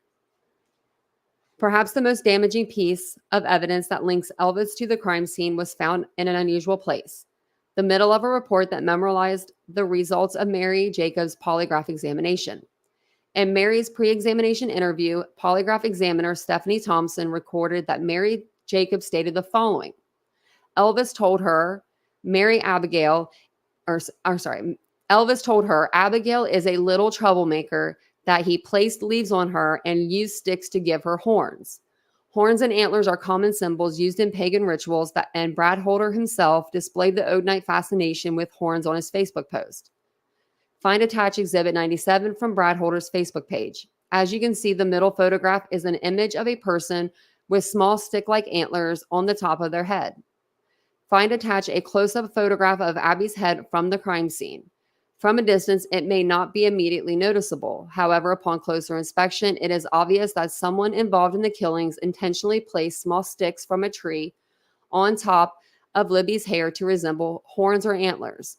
The horns formed from sticks on Abby's head look similar to the image found on Holder's Facebook page. The defense has not viewed one single report that discusses the sticks placed on top Abby's hair shaped like horns/antlers being compared with Elvis's statement to his sister that he shaped sticks into horns on Abby. Therefore, the presumption is that Unified Command never figured this out. Trooper Purdy was present at the polygraph examination but was not able to watch the examination and therefore would not know about Elvis's words to his sister, Mary, about using sticks to form horns on Abby. Rather than now being curious in the year 2023 as to how Elvis knew such a thing and then using this new information as a basis to secure a search warrant or even an arrest warrant on Elvis, sadly, it is expected that law enforcement will do the exact opposite of being curious. It is expected that law enforcement will claim that the photograph does not prove anything or that the defense is exaggerating the photograph. Perhaps Unified Command will huddle together and establish the go-to party line stance on how to deal with the problems created with the polygraph examination information and photo of sticks formed as horns on Abby's head in the crime scene photographs. It would be refreshing if someone in Unified Command would stop worrying about how the public will view their incompetence, admit to mistakes, and then perform the type of police work that should have been performed 6 years ago. The defense is not holding its breath. As the defense told Holman in his deposition, the unfortunate exception is that Holman and Liggett will try to figure out how to solve that problem rather than solve the case of who murdered those girls. Elvis's insider knowledge of the crime scene may be a place for Holman to start. Again, part of the Franks analysis involves the court reviewing the behavior of law enforcement to determine whether Liggett intentionally concealed and falsified evidence and Liggett's affidavit for search warrant. Liggett and Holman and the rest of Unified Command's reaction to the information contained in the polygraph examination concerning sticks formed into horns on Abby's head may very well reveal whether Liggett is interested in the truth or in burying the truth, which again is part of the Franks analysis. Patrick Westfall's connection to the crime scene. Much of what connects Patrick Westfall to the crime scene had been discussed in the section detailing what connects Brad Holder to the crime scene.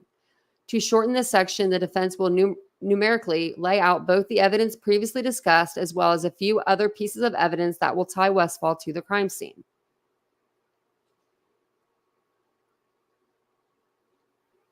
Number 1. Brad Holder and Patrick Westfall were friends at least until late January 21st, 2017, as proven by Facebook photo previously attached. Number 2. However, according to Amber Holder and law enforcement monitoring Facebook posts between Holder and Westfall, a fight between Brad Holder and Patrick Westfall occurred sometime in February 2017 concerning a ritual gone bad in the woods near a creek. 3. In the Odin report, Brad Holder told Amber Holder that the person that murdered the girls was Patrick Westfall and his crew. 4. Furthermore, as referenced in the Odin report, Brad Holder told Amber Holder that Patrick Westfall is dangerous and has powerful friends that will protect him and that she needs to back off of him. Brad Holder will not be able to protect her.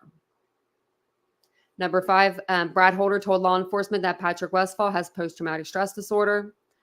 Number 6, the video or the ritual in Fort Wayne and Furnessy sent to Liggett and which has been attached as an exhibit shows Brad Holder videotaping someone that looks like Patrick Westfall using his fingers to mark a tree in the ceremony at about the same height that the F tree was marked with Libby's blood, leaving the question of whether Patrick Westfall marked the F tree the same way that he marked the tree in the Fort Wayne ceremony video.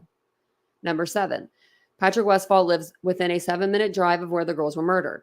8. Johnny Messer and Brad Holder commonly hung out at the Monon High Bridge and in the woods around the Monon High Bridge. 9. Patrick Westfall also admitted that he knew the woods around the Monon High Trail very well. 10. A Patrick Westfall Facebook post from just 2 months before the girls are murdered shows Westfall cutting tree limbs into runes by slicing the tree limb with an electric saw, creating clean, smooth edges to the tree limb. In that Facebook post, Brad Holder is commenting, cutting runes. 12. At the crime scene, one of the tree limbs placed on Abby has its end sliced cleanly and smoothly, similar to the way Patrick Westfall is slicing the tree limbs in Exhibit 98. 13. Westfall's alibi for February 13th, 2017 is that on the day of the abduction, he was at home with his son, Nick. 14. There is no evidence that law enforcement knocked on the doors to determine if Patrick Westfall was at home at this time, nor any evidence that law enforcement walked around the neighborhood to see if any ring door cameras or any type of cameras caught Patrick Westfall leaving the house. Law enforcement just believed Patrick Westfall. 15. Patrick Westfall was a pastor for a religion known as Astru, which is a warrior type of religion with many gods, including Odin and Thor. 16.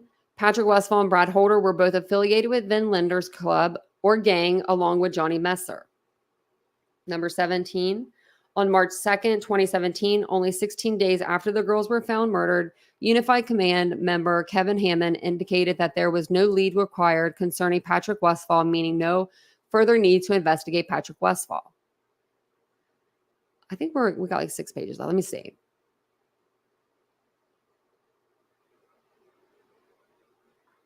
Okay, we got 4. I was just making sure where we were. Okay.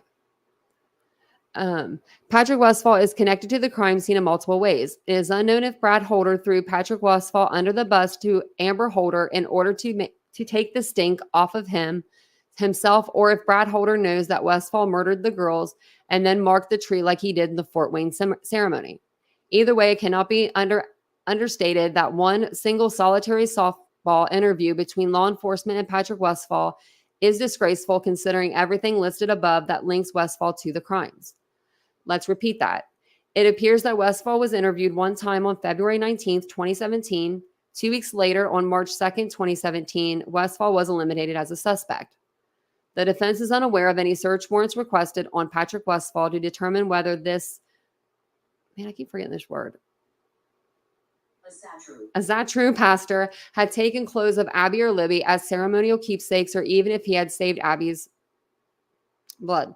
By looking at the 5-paragraph report generated from only an interview of Patrick Westfall, it looks like law enforcement did nothing but lob giant softballs at Patrick Westfall, rather than conduct an intense interrogation the way citizens would expect for someone that the evidence shows is so closely connected to the crimes. Johnny Messer's connection to the crime scene. As has previously been discussed, Johnny Messer was close with Brad Holder and Patrick Westfall, and also knew Elvis Fields, Ned Smith, and Rod Abrams. Furthermore, as previously discussed, Johnny Messer was a recruiter for Van Linder. Also, as previously stated, Ned Smith, Rod Abrams, and Elvis Fields all hoped to join the Van Linder Club, according to Johnny Messer. Around Valentine's Day 2017, Johnny Messer went up there to Delphi to hang out with his Van Linder buddies. As stated earlier, Patrick Westfall claimed to be at home in Delphi on February 13th, 2017, and Brad Holder claimed to be in Logansport on February 13th, 2017. Therefore, if Johnny Messer was going up there to visit his Van Linder's buddies, Johnny Messer, was going to Delphi to spend time with Westfall, who was like Messer's brother, or possibly to Logansport to visit Holder. When Messer came back from being in Delphi around Valentine's Day, the vehicle he drove to Delphi had blood along the side of the vehicle, and he had no explanation for the blood existence. Taylor Hornaday had to go to the car wash multiple times to clean off the vehicle. Evidence shows that the recruiter Johnny Messer was the connective tissue between the Delphi crew and the Rushville crew. Unified Command overlooked these connections, and furthermore, Liggett failed to inform Judge Denier of those connections to the murder scene. And this is going to be Rod Abrams' connection to the crime scene. Let me grab my drink real quick. Stay awake, Cheryl. You can do it. I don't have a picture of Elvis. I don't. Let me see.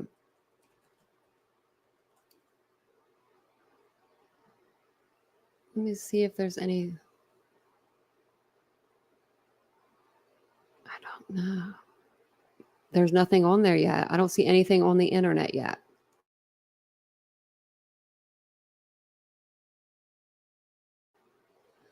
Yeah, I don't see anything on the internet about it. About like a picture of him. And I found my glasses. They were in one of my bags, one of my purses. Silly me. So this is the end. We're getting towards the end of this, and then I'll show you the video of me walking the Monon High Bridge, and then we'll get to today's updates. Because the prosecution has made a statement. Rod Abrams connected to the crime scene. Rod Abrams told police a lie about his whereabouts on February 13th, 2017. This was discussed and referenced in Elvis's section, as was the fact that Elvis's alibi conflicted with Rod Abrams' alibi. Here are a few other evidentiary nuggets picked up from the defense review of the Rod Abrams February 27th, 2018 interview that the prosecution just provided to the defense on September 8th, 2023. Some of these evidentiary nuggets from Rod Abrams' videotaped interview incriminate Elvis Fields. One, Elvis had been working for Ned Smith since 2005, but then stopped working for Ned in 2017, the same year as the murders. 2, according to Rod Abrams, Elvis was communicating with a 12-year-old girl on the internet and discussing inappropriate things.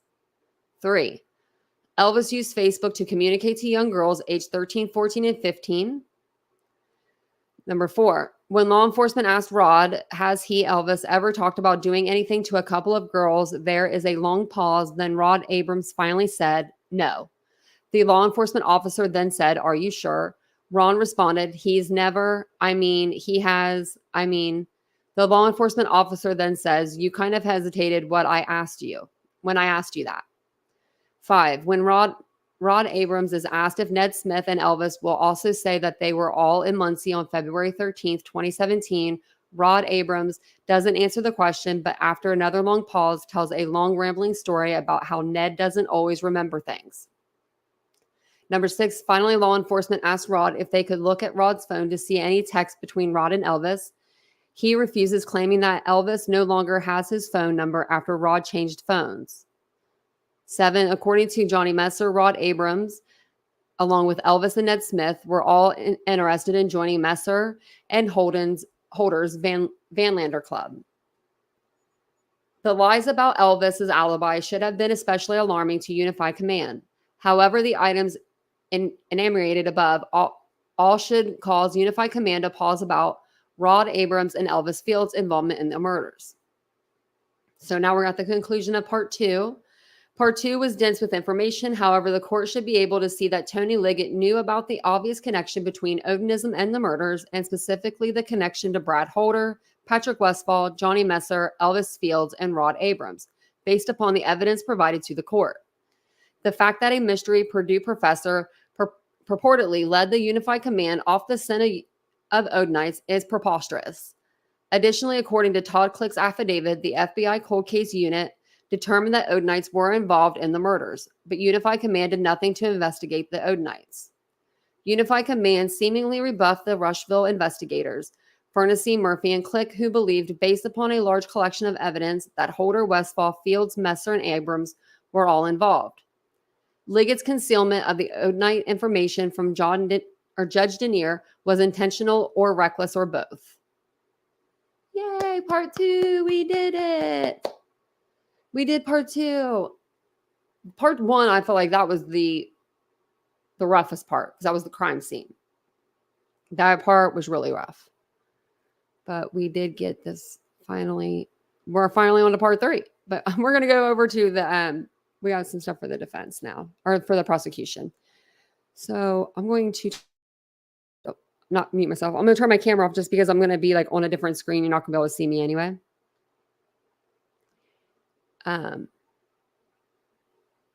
Yeah, I do have a picture of them. Let's see. So this is Brad, and then this is his son. So this is Brad. And I could see that bridge guy, you know, looking like him. I could see that. And then they have, they put his picture with this guy, other sketch number 2. And then I'll show you the picture with Abby. That's Abby. And I think that was all of them, all the pictures. Yeah.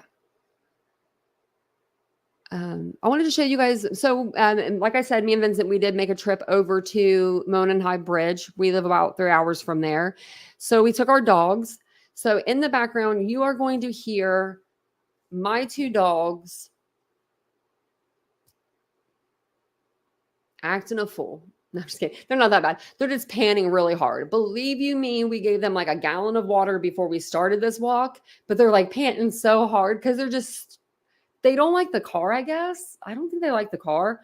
I think they thought we were going to drop them off with the babysitter because we just got back from that vacation.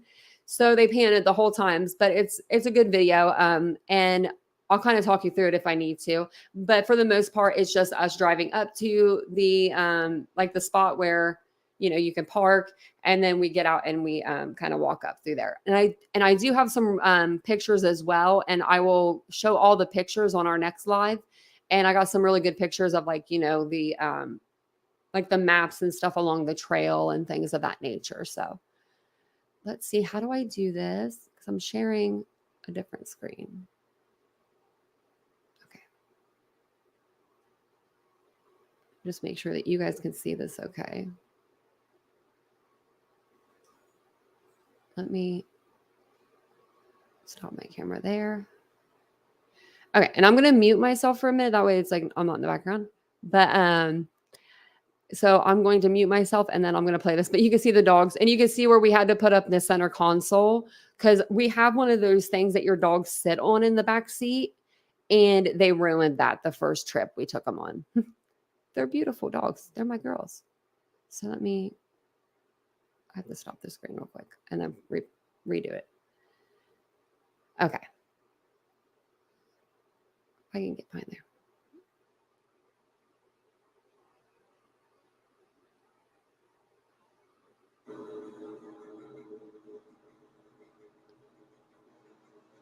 I'll kind of turn it down a little.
Is it not making the sound? Maybe I'll have to put the mic towards my laptop. I don't know why it does that on some of my videos. Yeah. Okay. Yeah. I'm not talking in the video though. It's just us driving right now, but I'll be talking in a minute. So let me just put the mic over towards the speaker and that will help you guys listen to it better. Let me get back over to that. That's so weird that that does that because it's all the way up on mine. Get it ready here for you guys. Let's see if this. We'll see if this is better.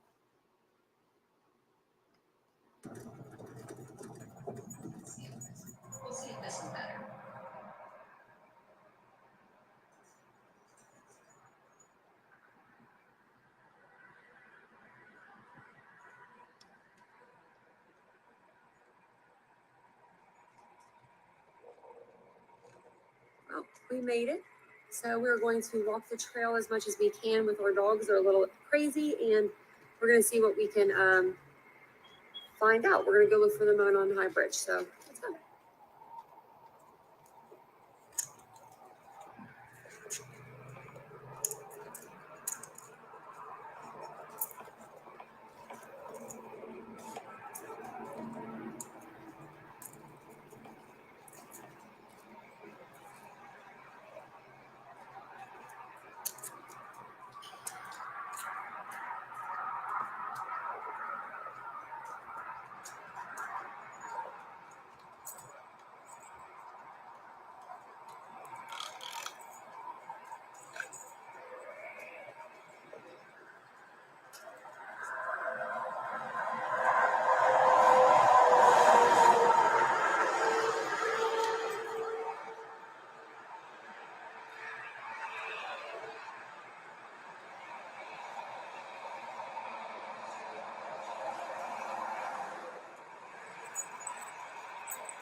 Yeah, it's a train.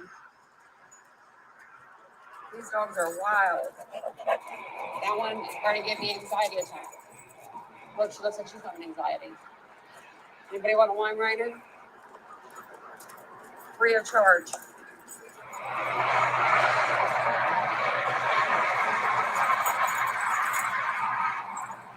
You think that's one of my number? Yeah. No. I don't think it has a topper. I have a picture of it somewhere.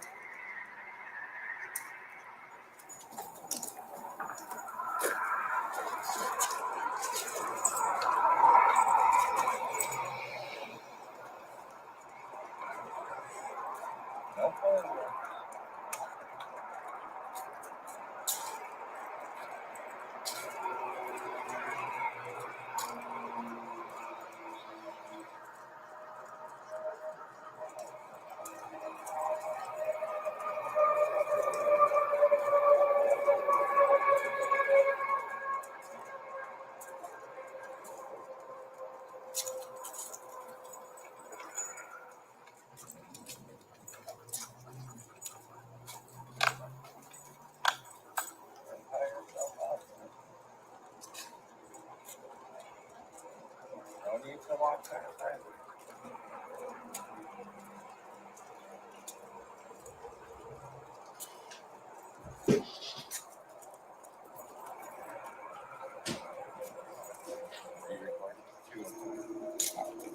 It's 2:04, and we are walking towards the Monon High Bridge.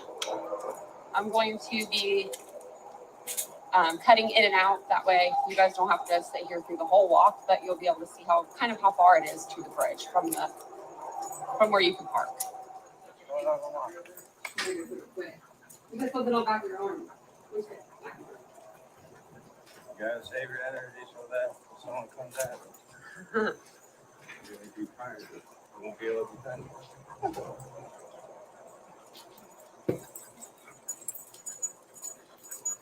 So far, I think we've come across two single gentlemen walking in the park, and that's it. It is seasonably, I would say seasonably kind of cool, or maybe maybe the temperature is right about the same. But I know in February it was seasonably warm that day. We're coming across the next bridge, it looks like. This is how Mia acts whenever she sees a chipmunk or anything. Look at those leg muscles. Good golly, Miss Jolly, look at your sisters. Using two.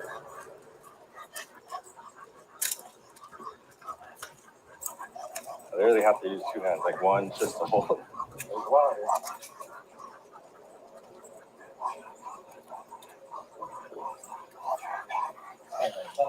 That's what we didn't do today. Or this year we didn't go kayak. Oh, yeah. Okay, let's take a break. Your eyes are so red. Yeah, she's stressing herself out like usual.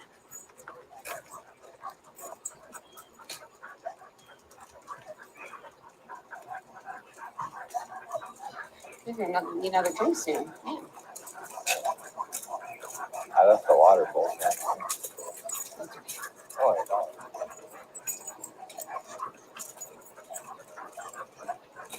Uh-oh, there's an animal coming up. What is that? No. Is that a raccoon? Yeah. Raccoon?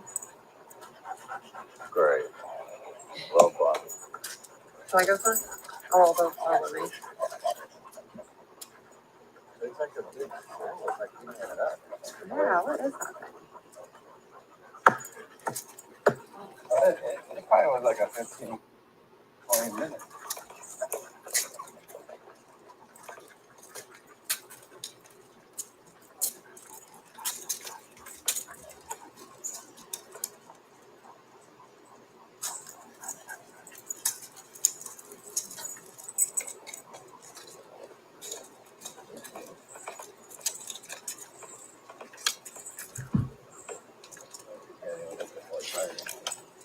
No, pulling us hard.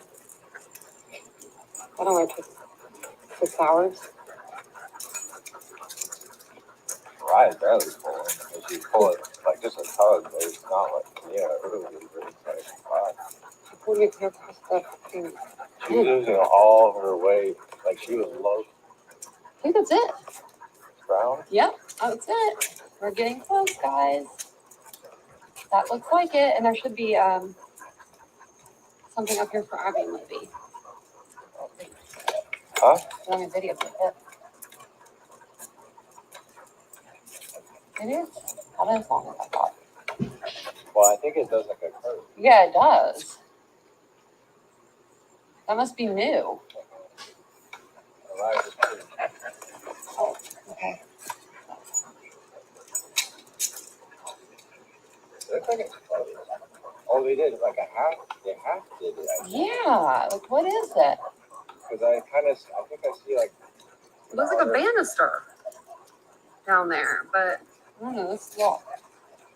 Yeah, I think. Because it used to be straight. I think they closed it off. Oh my gosh, did they? They only did half of it, I think. Because you can kind of see the wood and. Yeah. It looks like you can almost see like the old wooden bridge. Yeah. Like half.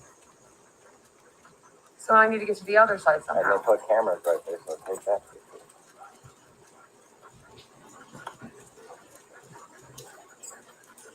I guess if people can walk out and still see the old covered bridge or the old bridge. Maybe this is like a memorial type of. Yeah. Or, Well, even the sign isn't here. this is new looking. Yeah. Yeah, because you can see half of it.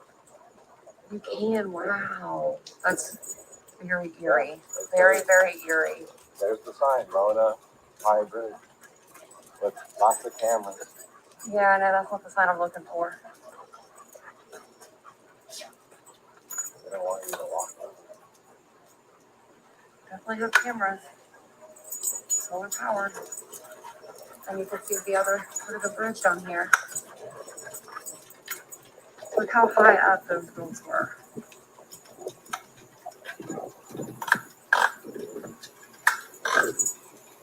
Gives better perspective. And I'm terrified of heights. Abby, Libby, listen to this. Like, good golly, you guys are great. Wow.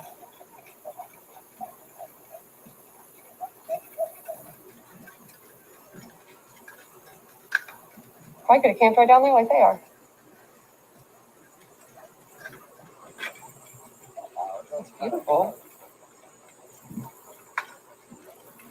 Oh, you can see the old bridge.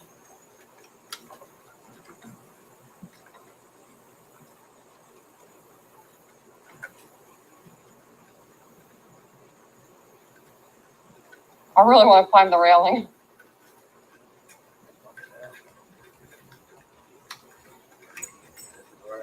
Yeah.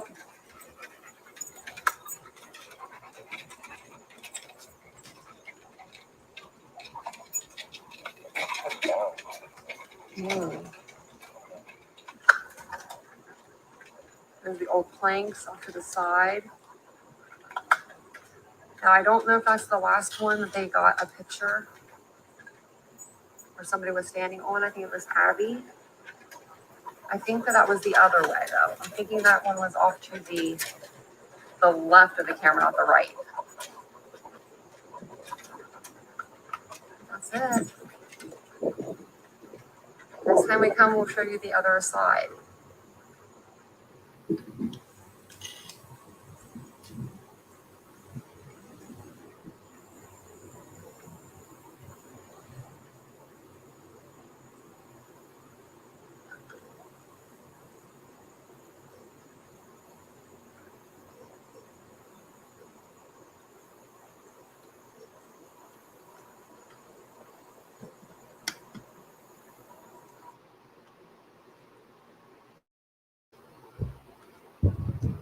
Okay, I gotta move the microphone back. But that was my trip there. It was sad. It was really, really sad. Sorry the camera was shaky at the end. I didn't realize that the bridge was going to be there. I wasn't expecting the bridge to be there. I was expecting that to be a fully new bridge because Jan sent me, she's the one that sent me the picture when it first came out. Like when we started covering this case back October, November. And you were like, oh, you sent me the picture because I was like, I couldn't remember who sent it to me. Jan was like, I sent you that. And like it showed the bridge was done. So it looked like the whole bridge was done. You just assumed the whole thing, was new. But they just did like half of it. I think it's half of it. I couldn't see all the way down to see where the other bridge ended. But I guess on the other side, that's someone's property. So I don't know how I would even get up to the other side of the covered bridge, or not the covered bridge, but the old bridge. But I'm going to try to figure that out. If not, I can always just follow JLR around. Let's see. So I'm going to read through this document real quick. This is the last one for today. This is the document for the prosecution. I do have a couple other ones, but I think this is the one that kind of shows their response, because the one of them is notice of non-party request for news media. The other one is state's response to defendant's motion for broadcasting order, saying that they don't want it broadcasted to be televised or, live streamed or any of that. So I think the one that is of most importance is this one. Oh, yeah, it's close. You could, if you wanted to, and I think I have a picture of it, you could go from the new bridge to the old bridge. There's only like this much of a gap between the two. I'm just not that bold. I'm just not that bold to do it. But if I was younger, my younger days, I would have. But those girls were so brave. So this is going to be the state of Indiana coming through, giving their response. And I'm going to see what, okay. So while I'm going to like this stuff right here, it's just from, it's going to be from Nicholas McLeland, it looks like. While working the Delphi investigation, Carroll County Sheriff's Department Detective Tony Liggett, developed the information that Richard Allen was involved in the murders of victim 1 and victim 2. This information shows the following. This is kind of like another PCA in a way, but just a little different.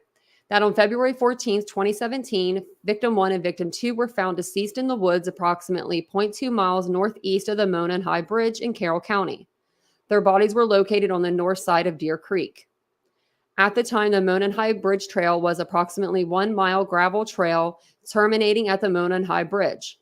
The Monon High Bridge is an abandoned railroad trestle approximately 0.25 miles long, spanning the Deer Creek and Deer Creek Valley on the southeast end of the trail. approximately 0.7 miles northeast on the trail from the northwestern edge of the Monon High Bridge is the Freedom Bridge, which is a pedestrian bridge spanning State Road 25. I believe the Freedom Bridge is that blue bridge that me and Vincent walked over to go over the highway. I believe that one is the Freedom Bridge. Approximately 350 feet west of the Freedom Bridge was a former railroad overpass over Old State Route 25, also known as County Road 300 North. The trail terminates just west of the former railroad overpass. The majority of the trail is in a wooded area with a steep embankment on the south side of the trail.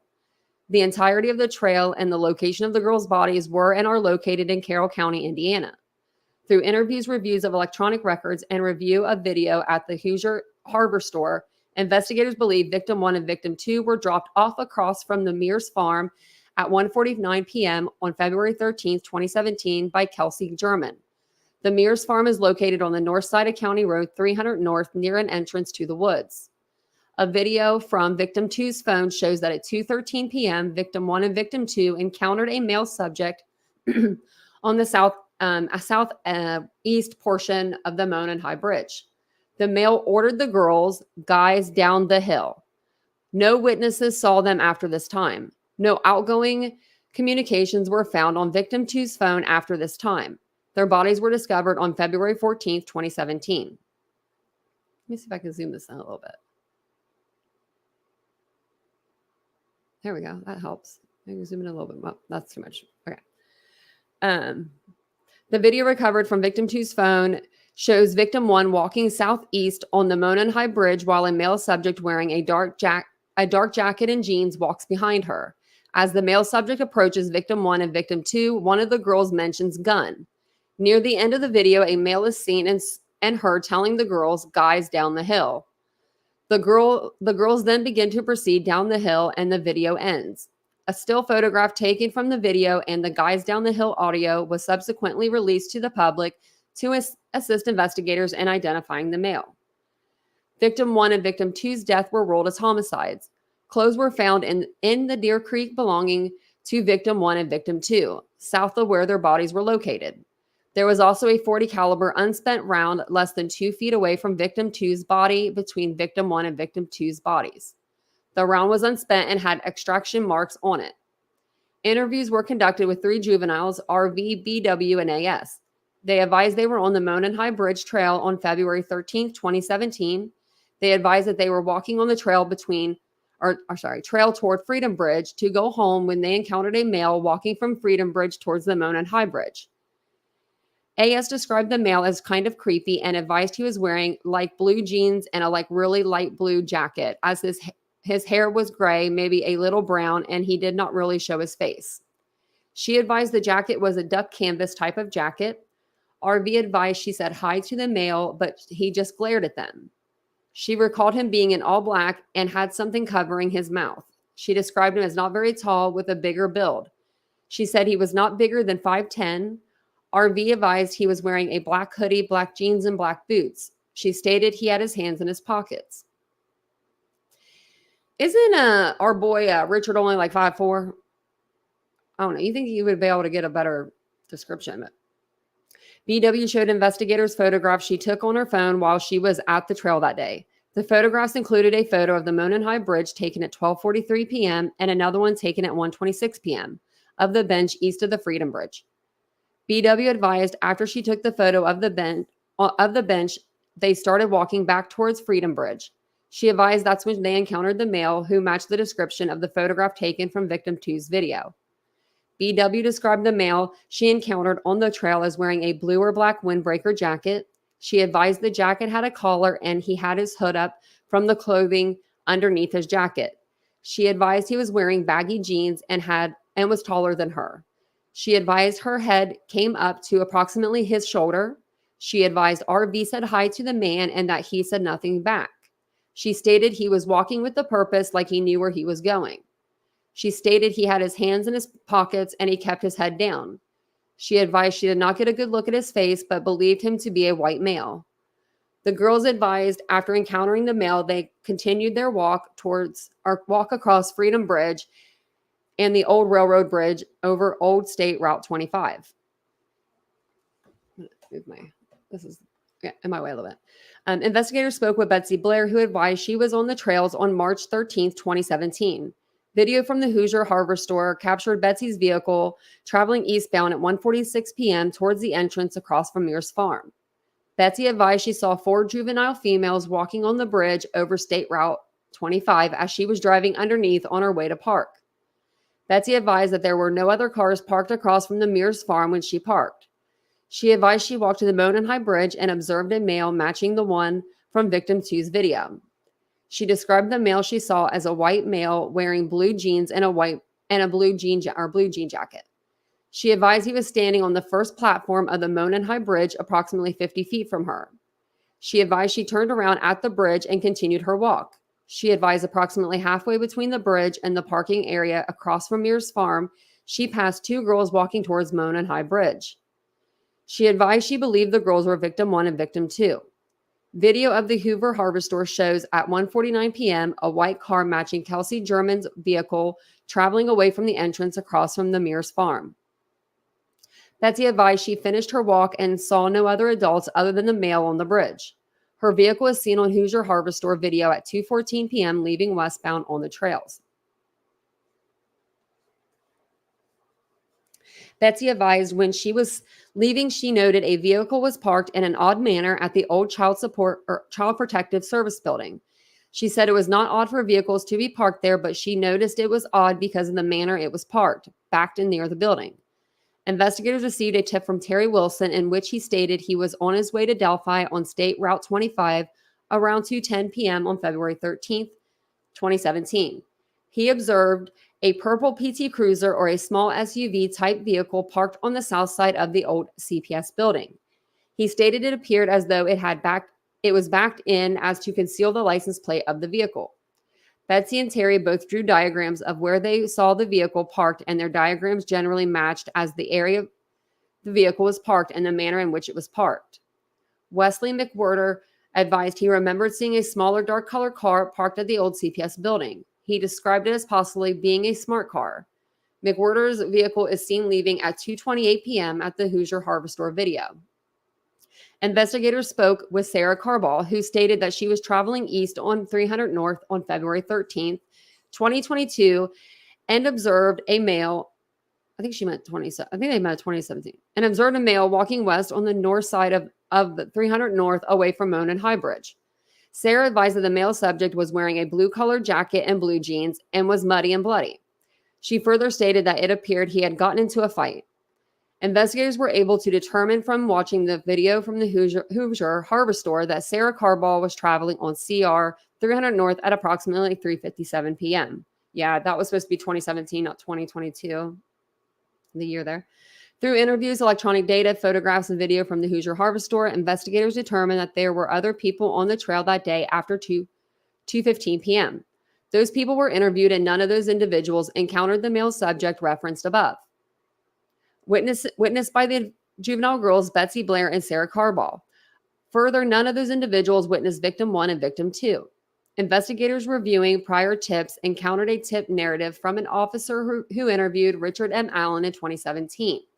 That narrative stated, Mr. Allen was on the trail between 1330 and 1530. He parked at the old Farm Brewer building and walked to the new Freedom Bridge. While at the Freedom Bridge, he saw 3 females. He noted one was taller and had brown or black hair. He did not remember description, nor did he speak with them. He walked from the Freedom Bridge to the High Bridge. He did not see anybody, although he stated he was watching a stock ticker on his phone as he walked. He stated there were vehicles parked at the High Bridge trailhead, however, did not pay attention to them. He did not take any photos or video. His cell phone did not list an IMEI, but did have the following. So those are just numbers that can, that tell you what your phone is and your phone data. Potential follow-up information. Who were the 3 girls walking in the area of Freedom Bridge? Investigators believe Mr. Allen was referring to the former Child Protective Service building, as there is not a farm brewer building in the area, nor had there been. Investigators believe the females he saw included, gives them redacted names, due to the time they were leaving the trail, the time he reported getting to the trail, and the descriptions the 3 females gave. Investigators discovered Richard Allen owned 2 vehicles in 2017, a 2016 black Ford Focus and a 2006 gray Ford 500. Investigators observed a vehicle that resembled Allen's 2016 Ford Focus on the Hoosier Harvest Store video at 1:27 p.m., traveling westbound on CR 300 North in front of the Hoosier Harvest Store, which coincided with the statement that he arrived around 1:30 p.m. at the trails. Investigators note witnesses described the vehicles parked at the former Child Protective Service building as a PT Cruiser, small SUV, or smart car. Investigators believe those descriptions are similar in nature to a 2016 Ford Focus. I don't see it. Not a PT Cruiser. On October 13, 2022, Richard Allen was interviewed again by investigators. He advised he was on the trails on February 13, 2017. He stated he saw juvenile girls on the trails east of Freedom Bridge and that he went to the Monon High Bridge. Richard Allen further stated he went out to the Monon High Bridge to watch the fish. You can't see the fish from the Monon High Bridge. You can't see fish. I was up there. You can see a beaver making a dam. Now that was cute. I watched that. But no, you can't see the fish in the water. That's too far up. I just realized that. I guess being there, I mean, that's, yeah. Later in a statement, he said he walked out to the first platform on the bridge. He stated he then walked back, sat on a bench on the trail, and then left. He stated he parked his car on the side of an old building. He told investigators that he was wearing blue jeans and a blue or black Carhartt jacket with a hood. He advised he may have been wearing some type of head covering as well. He further claimed he saw no one else except for the juvenile girls he saw east of the Freedom Bridge. He told investigators he owns firearms and they are at his home. Richard M. Allen's wife, Kathy Allen, also spoke to investigators. She confirmed that Richard did have guns and knives at the residence. She also stated that Richard still owns a blue Carhartt jacket. On October 13, 2022, investigators executed a search warrant of Richard Allen's residence at 1967 North Whiteman Drive, Delphi, Carroll County, Indiana. Among other items, officers located jackets, boots, knives, and firearms, including a Sig Sauer model P22-6 .40 caliber pistol with serial number U625627. Between October 14, 2022 and October 19, 2022, the Indiana State Police Laboratory performed an analysis on Allen's Sig Sauer model P22-6.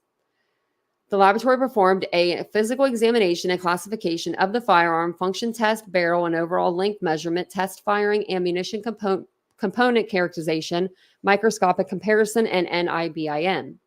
The laboratory determined that unspent round located within 2 feet of victim 2's body had been cycled through Richard M. Allen's Sig Sauer model P226. The laboratory remarked an unidentification opinion is reached when the evidence exhibits an agreement of classifications and significant agreement of individual marks. Sufficient agreement is related to the significant duplication of random striated impressed marks as evidenced by the correspondence of a pattern or combination of patterns or surface contours. The interpretation of identification is subject in nature and based on relevant scientific research and the reporting examiner's training and experience. Investigators then ran the firearm and found that the firearm was purchased by Richard Allen in 2001. Richard Allen voluntarily came to the Indiana State Police Post on October 26, 2022.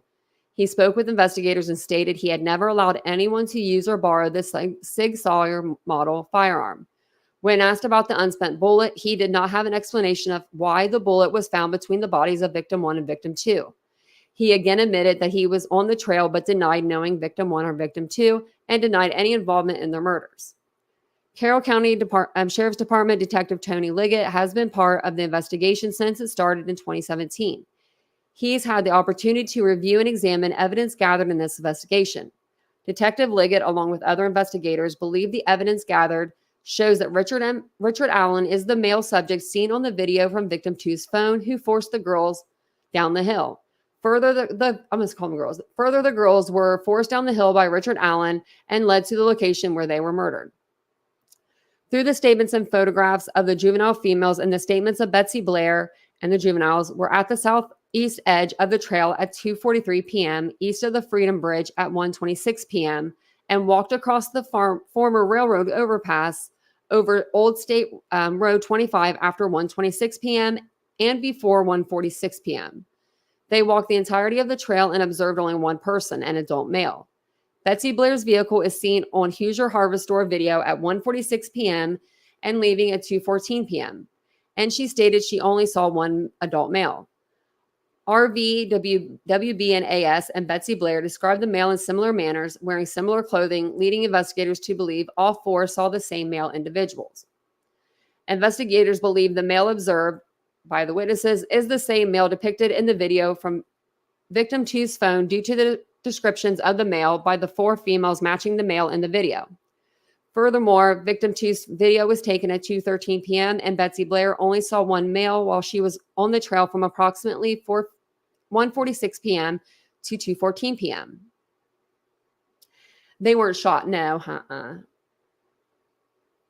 I don't believe we don't. Well, if we don't believe so, but no, I think they were just stabbed. Investigators believe Richard Allen was the male seen by. Did I read that? No. Betsy Blair, RV, WB, and AS in the male seen in victim 2's video. Richard Allen told investigators he was on the trail from 1:30 to 3:30 that day. Video from Hoosier Harvest Store shows a vehicle that matches the description of Richard Allen's vehicle passing at 1:26 p.m. towards the former CPS building. The clothing he told investigators he was wearing matched the clothing of the male in victim 2's video and in the clothing descriptions provided by Betsy Blair, RV, BW, and AS. A vehicle matching the description of his 2016 Ford Focus is seen at or around 2:10 p.m., 2:14 p.m., and 2:28 p.m. at the former CPS building. Through his own admissions, Richard Allen walked the trails, eventually hiked to the Monon High Bridge, and walked out onto the Monon High Bridge. A male subject matching Richard Allen's description was not seen on the trail after 2:13 p.m. Investigators identified other individuals on the trails or CR 300 north between 2:30 and 4:11 p.m. None of those individuals saw a male subject matching the description of Richard Allen on the trail. Furthermore, Richard Allen stated that he only saw 3 girls on the trail who investigators believe to be RV, BW, and AS. Investigators believe Richard Allen was not seen on the trail after 2:13 p.m. because he was in the woods with victim 1 and victim 2. An unspent .40 caliber round between the bodies of Abby and Libby was forensically determined to have been cycled through Richard's gun. The Sog Sauer model was found at Richard Allen's residence, and he admitted to owning it. Investigators were able to determine that he had owned it since 2001. Richard Allen stated he had not been on that property where the unspent round was found, and he had not known the property owner, and that he had no explanation as to why a round cycled through his firearm would be at that location. Furthermore, he stated he had never allowed anyone to use or borrow the gun. Investigators believe that after the victims were murdered, Richard Allen returned to his vehicle by walking down SR 300 North. Investigators believe he was seen by Sarah Carball walking back to his vehicle with clothes that were muddy and bloody. Tony Liggett, along with investigators, believe the statements made by the witnesses because the statements corroborate the timeline of the death of the 2 victims as well as coincide with the admissions made by Richard Allen. Further, the accounts relayed by Betsy Blair, RV, BW, and AS are similar in nature, and timestamps on photographs taken by BW correspond to the times the juvenile female said they were on the trail and saw the male individual. Investigators believe Richard Allen committed the kidnapping, which resulted in the killing of victim 1 and victim 2. From their prior conclusions, investigators believe Richard M. Allen was the male depicted in victim 2's video saying, "Guys down the hill." They believe Richard Allen was carrying the gun on that day due to cycled round matching the firearm was located within the feet of victim 2's body. They further believe he was carrying the Sig Sauer gun from the audio from victim 2's video, in which investigators believe they hear the sound of a gun being cycled and one of the victims mentioning a gun. Investigators believe after that time, the victims were removed from the bridge by Richard Allen to where the murders occurred.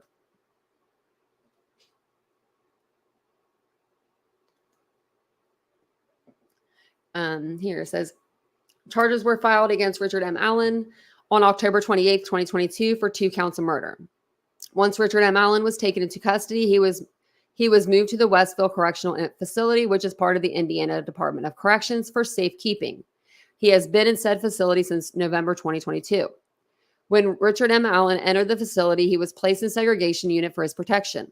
In the segregation unit, his cell is equipped with a video recorder, which records his activities within the cell. There are also logs indicating when Richard M. Allen leaves the cell and for what purpose. He is also being seen by medical providers and mental health specialists to evaluate his physical condition and monitor his mental health. Richard Allen also has the ability to use a tablet in his cell to send text messages, make phone calls, and listen to music. Upon Allen's arrival to the facility, he was placed on suicide watch because of certain statements he made about harming himself. Throughout his stay, his mental health improved to the point that he was taken off suicide watch. He was also participating in recreation time and beginning to exercise.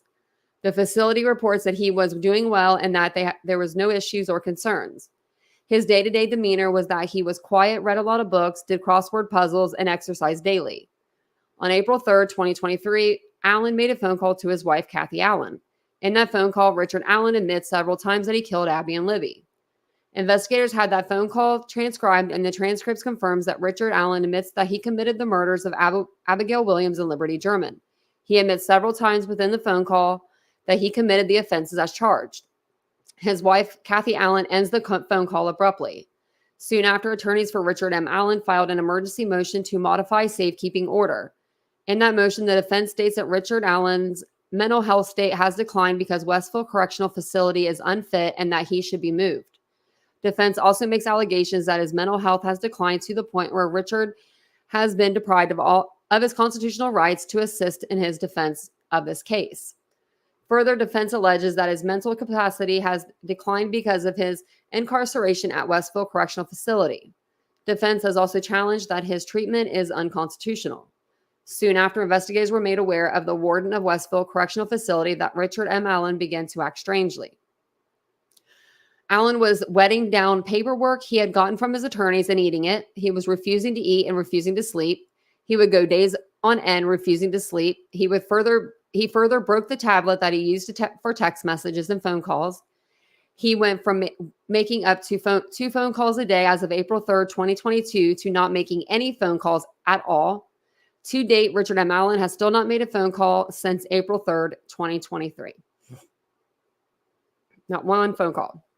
On April 14th, 2023, Richard M. Allen was evaluated by 2 psychiatrists and 1 psychologist to discuss his turn in behavior and whether or not there was a need for involuntary medication.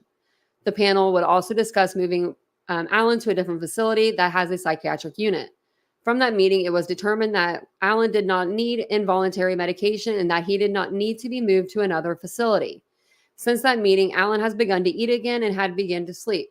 His behavior has begun to return to what was prior to making the admission on April 3rd, 2023. Investigators believe the information that Westfall Correctional Facility has gathered since Richard M. Allen was placed in that facility is important to the investigation. Investigators believe that there is video evidence that will include his admissions plus his behavior prior to the admission and directly after.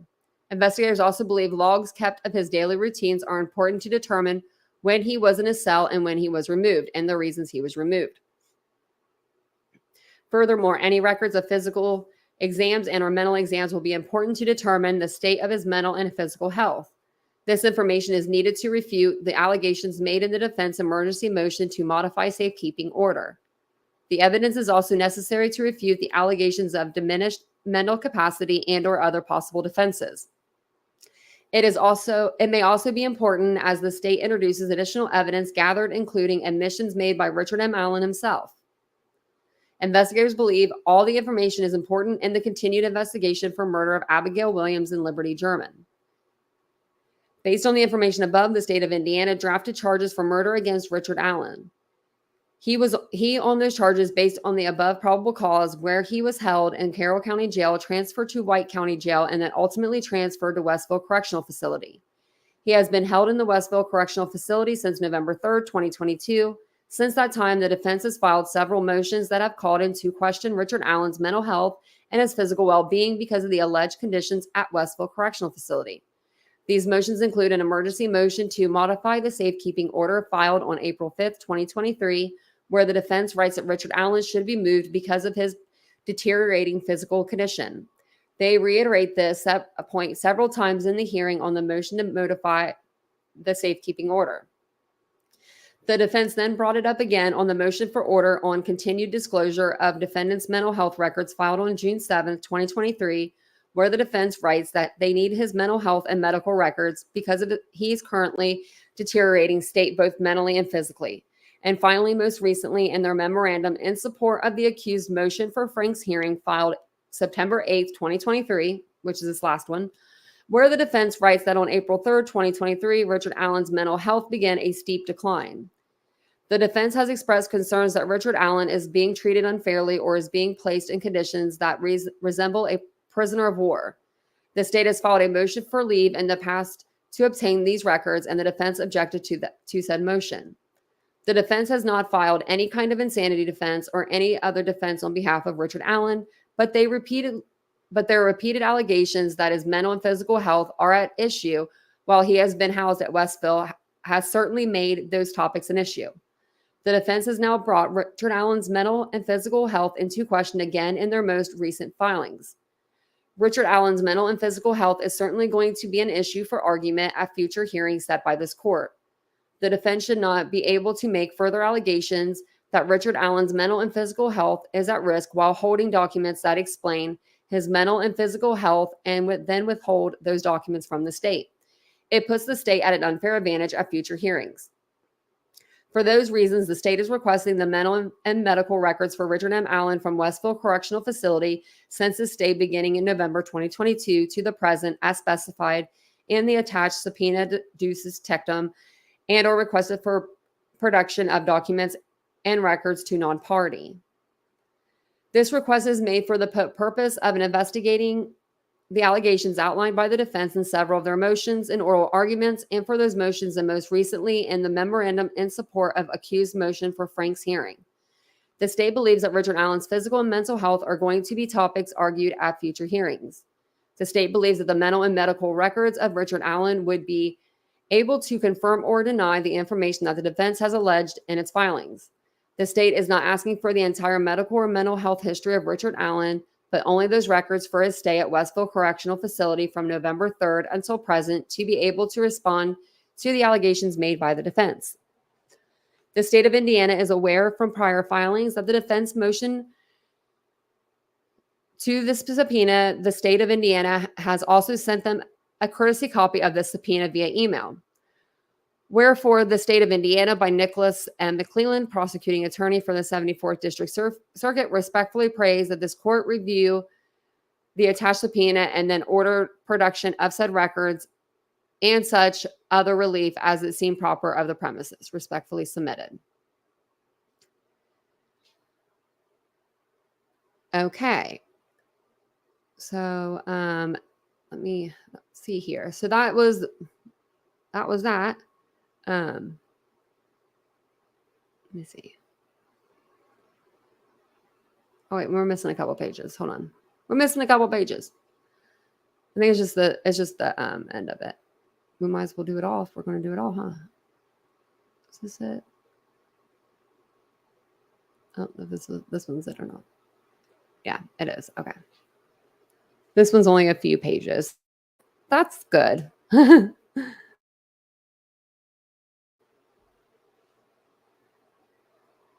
Okay.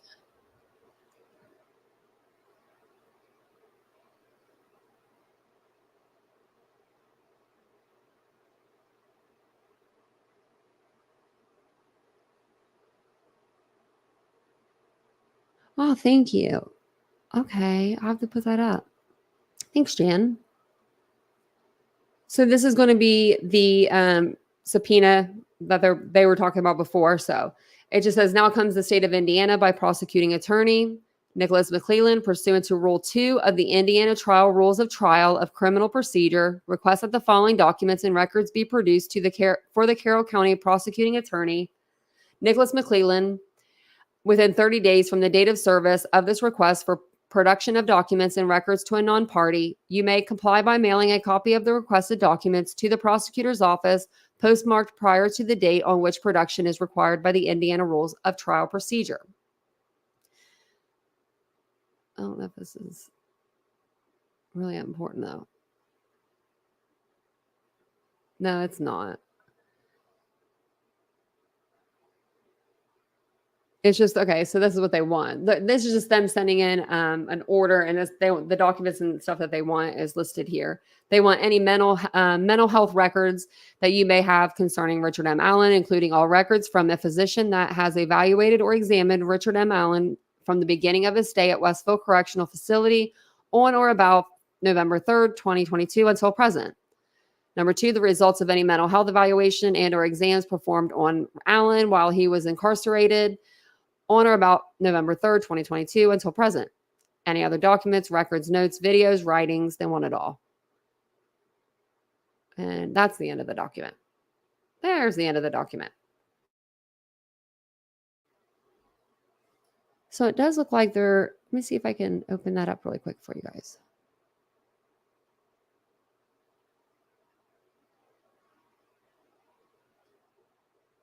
Let me do this. Yeah. So they're having, it says fall finale. Is this for the girls or is this just for you and me? Oh, this is for Abby and Libby. Okay. I was like, is this for Abby and Libby or is this for you and me? Because I know that you do cruises and stuff.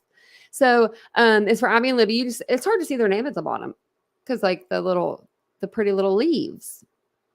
But admissions free, everyone welcome. Bring lawn chairs or blankets, special meals, deals.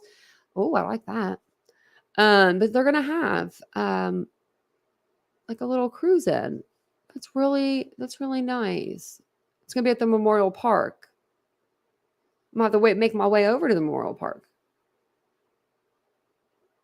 Yeah, I read he should have been in a state jail, or I mean a county jail. Yeah, I'm gonna go over the next 2 documents that came out on our next live over Delphi. And then tell them to hold on the documents just for a minute. Because the other ones are shorter. They're only 4 pages and 6 pages. So it's not too bad. What is the time? I don't even know what time it is. Oh, 10:40. Okay. Well, that's about my time. Let me put myself back up here for a minute. You see me scratching up my neck tonight? I got bit by something. You kind of see it. It's like so small. I don't know what this thing is. It's making me itch. So sorry if you guys just saw me like scratching at my neck all night because that's what I was doing. But thank you guys so much for coming out and hanging out with me tonight. I will put it on my community page. That's a good idea, Jan. That's a good idea. I'm going to leave it up. I'll put that on my community page for everyone to see. And you guys have a good evening. Thank you guys for sticking it out with me. I know that was a long live because that was a lot of reading. But we made it. We did it. We'll do part 3. I think there's only 3 parts in the whole memorandum, but we'll do part 3 on our next live. And then we'll, I'm sure by our next live, there will be a video that summarizes everything that we've talked about tonight in that. So, and I will post that on my community page right now so I don't forget. Yeah, not a problem. I don't mind. I don't mind reading to you guys. Sorry if I was reading kind of fast. I was just trying to get through all of it for you guys. That was a lot of pages. That was like 50, 60 pages tonight or something, but we did it. Okay. Well, I'll see you guys all tomorrow. We'll either do Delphi tomorrow. We're going to do Delphi, Ruby Frank, or Idaho. I don't know. We'll do one of them, but maybe we'll do maybe I'll do like a community thing on a post on our community page and ask you guys which case you want me to cover tomorrow. But I will see you guys all tomorrow. Have a good evening. Sleep tight. And I'll see you guys then. Bye guys.